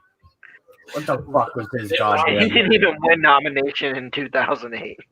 And they were to they. No, but Ryan, let me finish. It was the Mormon guy. I don't even give a fuck about Mitt Romney. Mitt Romney's number one in New Hampshire, and then they go to number 3, Santoro. You know who number 2 was? I'll give you a guess. Ron fucking Paul. Short about 300 votes. It was a media blackout on Ron Paul, all across conservative television, all across conservative radio in 2000. Conservative television? Fox News. There was only Fox News. So we're just going to go with Fox News. And Fox Business. Fox Business. I mean, the only good thing about Fox Business, they had Napolitano, then they canned him. And then on radio, Bush, Hannity, Limbaugh, Levin, Beck. What are you talking about? Big steaming dump on Ron Paul, saying, I like Ron Paul, but he's unelectable. And he's unelectable. It was the same talking point on every conservative radio show. No, I mean, yeah, they did. Were you not listening in 2008? Were you not listening? I was listening. I was listening religiously to radio. And Rush Limbaugh went directly toward, when he pulled up Ron Paul, he said, here's what his problems are. And he listed them. And the first one was his view. He had talking points. His viewpoint. No, it had nothing to do with talking points. It had to do with Ron Paul's viewpoint on the war. Well, his problem on the war is exactly the problem that I had with Pinoy, why I have with you, and why I have with Matt. When you're already in the war, what about the president that we have? When you're already in the war, okay, it isn't time to be talking about you want to win the war. You don't come back and start second guessing. Well, yeah, we didn't want to have the vote, and yeah, we're going to sit up there and undercut the troops while they're in the field. You don't do that. Why were we in? Why were we in That is Iraq? immaterial. It is immaterial once you're there. Okay, the reasons we went there are We're still there. Those were, whether we should have been there or not, once you're there, you don't turn around and go, well, we really shouldn't have been there, because it sounds like sour grapes. We were there for 7 years at that point. We were not, okay. Seven. We were there for 7 years for that point because of people like you who constantly were nagging, oh, look at what we're doing wrong here. Oh, look at what we're doing. I wasn't nagging at the time. I thought, oh, cool, we're going to take out Saddam. I started out for this. I started out for this, and once we got rid of Saddam, I was like, why are we still here? Yeah, Brian, that's the funny part. I'm laughing with the mic muted because, dude, I threw a Saddam hanging party. Well, I had like 50 buddies over. But that doesn't say anything about whether or not we are going there to really hammer the holy hell out of these people and then get the job done. The reason we can't get the job done, Joe. We got the job done. We stuck around. We nation built. And then we created. Okay, Saddam Hussein's dead, and he's been dead for a long time. Why are we still there? Isn't the problem? Okay, and then the problem. And then Taliban, we got rid of them. Why were we lingering around for so much? It became another Vietnam. Because of people like you. Because of people what did I do? Because you guys want us to go in there and you I just want to go in there, take out the problem, leave. And that's what we did, but we didn't leave. We stuck around. We kept with the opium fields and lithium fields, and that's what happened. The problem wasn't Saddam Hussein. The problem is not a bunch of people saying, I'm the Taliban. That's not the problem. What was the problem? The problem was people wanted to blow us up. We just go in there, we take care of the problem. Yeah. You got to convince them that they don't want to do that anymore. We need to just whip it out, put it on the table, say, here's Jumbo, slap it with it, then leave. We don't just stick it on the table and thrust it in and keep it in there for decades. Why don't we go in there? That's not right. Why didn't we go in there, all right, with B-52s and level these places? Because I would have been for that. I would have been for that. That would have been great.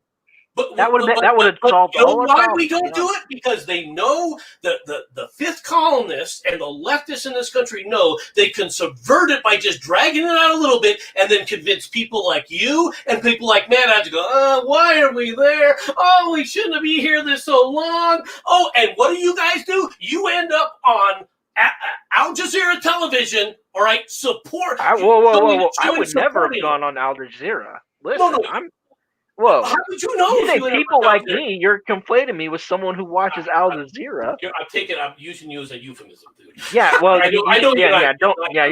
Don't do that no more, please. I know it isn't you specifically, right? No. But I'm talking about overall. Wait, you mean I need to put the head wrap away? Yeah, I wear a bandana, not a turban. All right. But the problem is that you have a 12th century mentality with modern weaponry. It's the same problem we had in World War II. And we couldn't leave Japan immediately any more than we could leave Germany immediately. So if you're going to go in there, all right, whether you the argument about going there or not becomes immaterial. Once you're there, you have to go in there the right way. Did we go in the right way? No. Why? Because we want to do it the soft and gentle and easy way. We don't want to be looked upon as the bad. We don't want to shoot looters. We don't want to act like telegraphed. We're in control, right? That's nothing to do with telegraphed, and we lost. We telegraphed and we lost a lot of ground. That's what I agree with the president. It's like we shouldn't telegraph what we're doing. Well, I agree with that too, but not.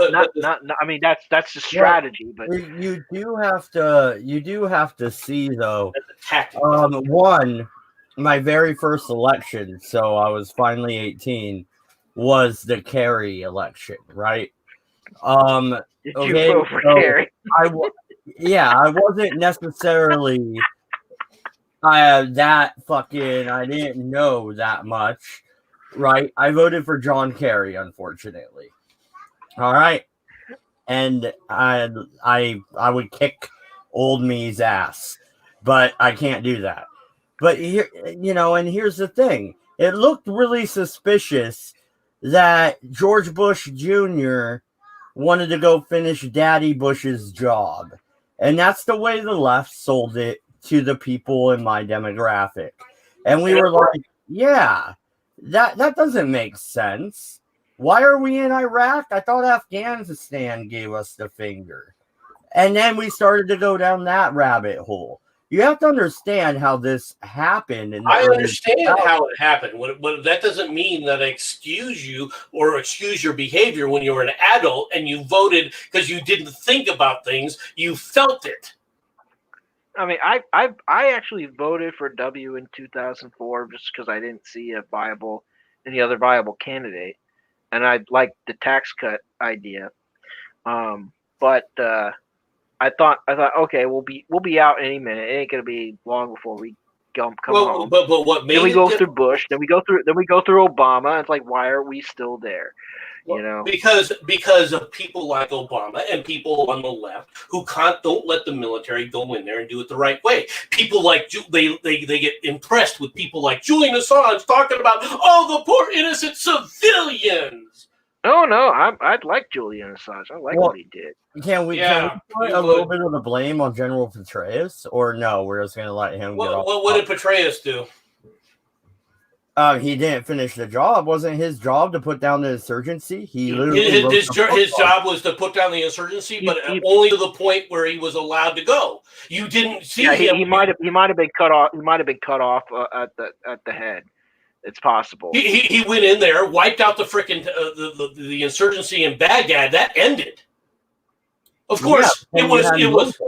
Wasn't Mosul a fucking hellscape? No, it ended in Mosul too initially, until Petraeus was betrayed. All right, by the Democrats. All right, who basically submarined in with the report with the little reporterette. All right. And the little dalliance that he had, and he was removed from office. Or did you forget that?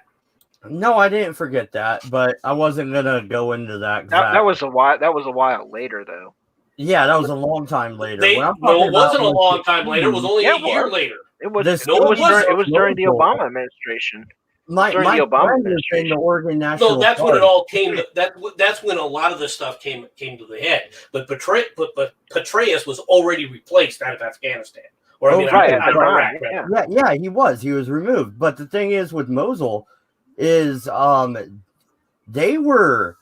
was pretty much a siege operation on the scale of Julius Caesar at that point.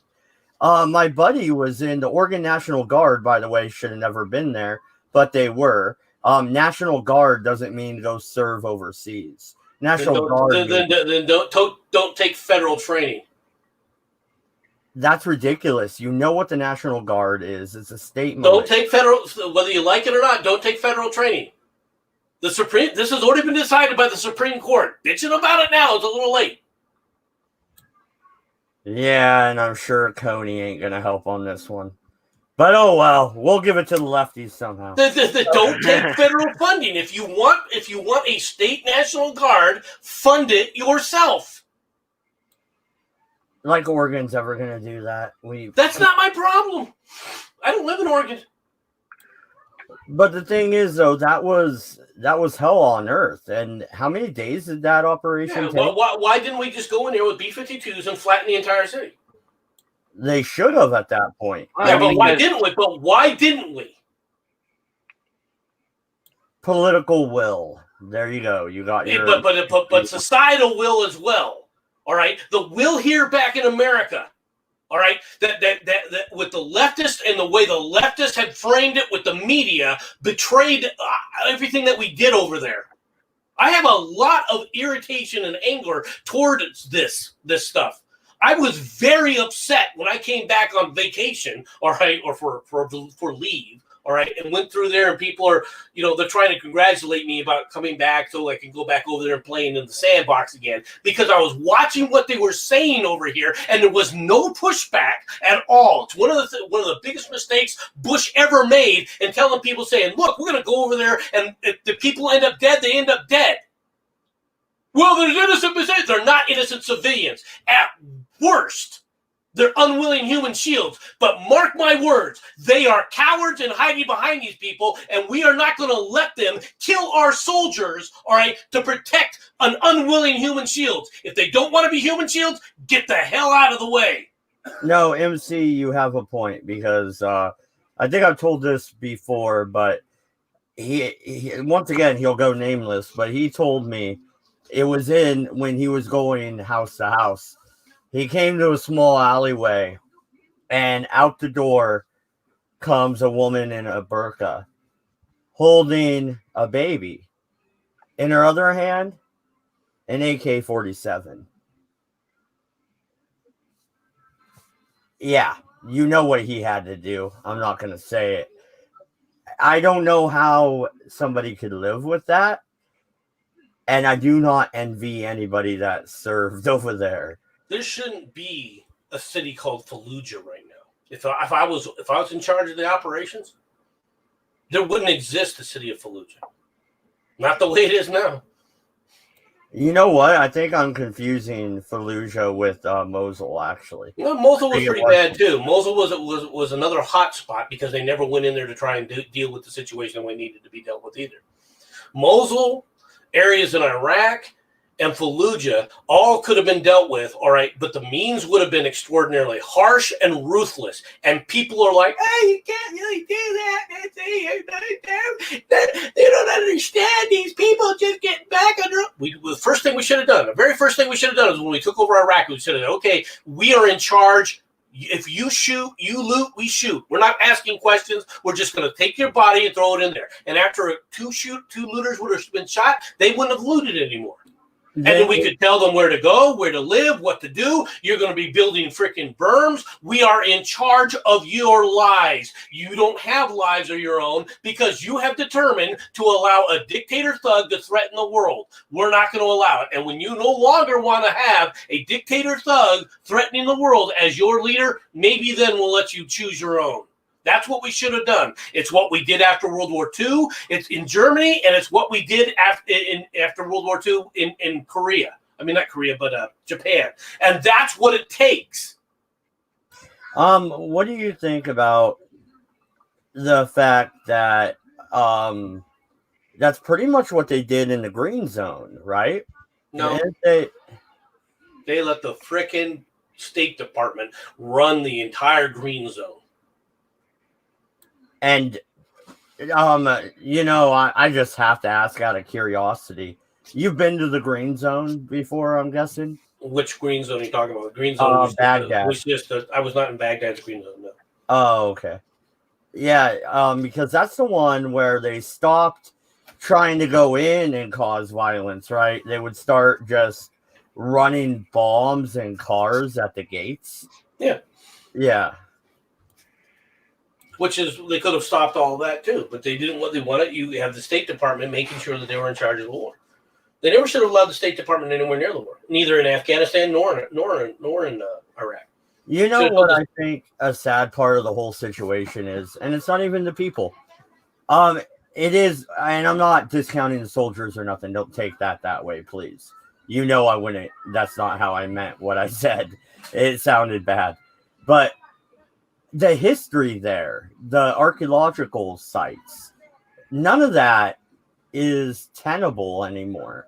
We have no research going on in the area because it's, well, quite frankly, dangerous. Well, that's biblical, though. In the book of Isaiah, right? It's biblical. In the book of Isaiah, it says of Babylon, and I'm paraphrasing here, not even a lizard would want to be in that desert or something like that. It'll be like uninhabitable. And that's what has taken place. Like Iraq, Baghdad, so to speak, is roughly the site of the Tower of Babel. I actually thought that was the Fertile Crescent, which they try and argue for Eden, right? No, well, that's two different sites. Okay, all right. Yeah, the Fertile Crescent's Eden, but it's not Babylon. Babylon is is roughly around where Baghdad is. Then again, that's also roughly where the Tigris and Euphrates meet. So yeah, MP, what's the status of Iraq at this point? Because they've had their own elections for a while. Are they actually somewhat on the upturn, or is it same old, same old? They're just waiting on the next Saddam family. Right now, they're just waiting on the next. It's not the Saddam family. The problem is right now is they have to deal with Iran. They're waiting for the United States to leave, and then Iran's going to move in. All right. Well, I think we're at the 3-hour mark. Yep. And we're going to wrap it up here soon. Sean Connery died today. What's your favorite Sean Connery movie, guys? Mine, Hunt for Red October. My favorite Sean Connery movie. There's a lot of them. Of course, this is James Bond's. My favorite James Bond with Sean Connery is You Only Live Twice, which is quintessential James Bond. There's a movie, an appearance that I really liked him in, and even though he had a very small role because nobody had a very large role in the movie, was actually D-Day. Oh, okay. I think I saw that a long time ago, like when I was a kid. Yeah. I think my grandpa was watching it. Yeah, D-Day was actually a pretty. It had freaking everybody in it. Crying out loud. So there was never really a whole lot of stars because everyone was a star that was in the damn thing. So, but John Connery had a number of. He had a much more wider variance in his acting ability than people give him credit for. Hunt for Red October is one example. He was in Darby O'Gill and the Little People. He was in Dragonheart. Like that. Well, he was the voice of the dragon. Yeah, he was the voice of the dragon in Dragonheart. Yeah, I enjoyed Dr. No. Believe it or not, I actually liked him in. I actually liked the film League of Extraordinary Gentlemen. I liked seeing him play Alan Quatermain. If you know anything about the character Alan Quatermain, it was never really played by anything of great significance. But the stories of Alan Quatermain, he's supposed to be some big badass, and Sean Connery played him well in League of Extraordinary Gentlemen. But I really enjoyed him in Indiana Jones Last Crusade. That's I think that was I want to say the first film that I watched from start to finish with Sean Connery in it, and I was a child, of course. So it's like just about everything he's done. But he actually played the part really good, and people don't. Yeah. But here's the other thing. Last year, I have a question for you, real quick, Brian. Yeah. Remember Highlander? Yeah. Yeah, he has a great line. He has a great lines in Highlander. Yeah, he has some good lines in Highlander. But also last year, that big it's a big ass hurricane. Forget the name of it. But it stayed for like 3 days in the Bahamas. And that's where Sean Connery lived. And he weathered the storm. At 89 years old. Now he's 90. Well, he died at 90. So this was last year. So Sean Connery is, my personal opinion, just almost as much of a badass in real life as he is on film. And you don't... a Category 5 hurricane is nothing to sneeze at all. Especially in the Bahamas. Oh, yeah. Yeah, in the Caribbean. So, I give him props to that. Surviving a storm that has caused a lot of drowning out there. So, yeah. Okay, and last thing on the docket, favorite horror movie because it's Halloween. Gotta end it on a Halloween note. Sorry about the yelling. If you heard that on the mic. Favorite horror movie? I'm not a horror genre fan per se. And this really isn't a horror. I don't really put it as a horror movie, although kind of technically it is. And that is American Werewolf in London. That's probably the one I think I enjoyed the most within the horror genre. Unless you go back to the B movies, because I tend to like some of the B movies, but I don't consider them really horror movies either.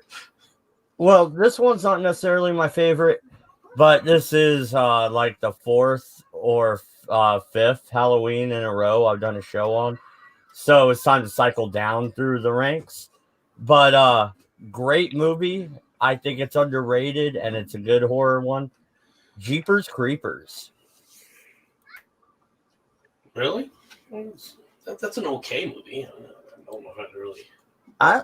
I like it. I don't know. I like the cinema style that they use. They don't try and do the Dutch angle too much just to do it. And it's got a good story, really. It almost plays like a short horror story. Not a novel, not a Dracula, but like a Wolfman story, where it's just a short story in an anthology. Mm-hmm. Does Killer Clowns from Outer Space count as horror or comedy? Little bit of both. People argue Gremlins is one of the best Halloween movies. Because I mean, Killer Clowns from Outer Space, I like that one. All right. On that note, tomorrow we plan on doing the Revolution stream. I took a week off for the World Series. Dodgers finally won it. Can you blame me? Come on. I've been hearing shit from even British people for the last 3.5 years. Isn't that a misnomer calling it the World Series? Shouldn't it be like the COVID series? COVID. Are you gonna put an asterisk next to this fucking win? Because I'm gonna drive through Arizona, MC. I didn't even pay attention to COVID-19. We could call it the COVID Cup. COVID Cup, yeah, let's go. COVID Bowl. COVID Bowl. Oh, you guys are assholes. On that note, thank you, everybody. Good night, good luck, and I hope you have lots of candy. That way, your teeth rot out and the tooth fairy comes. We're out of here. See you tomorrow.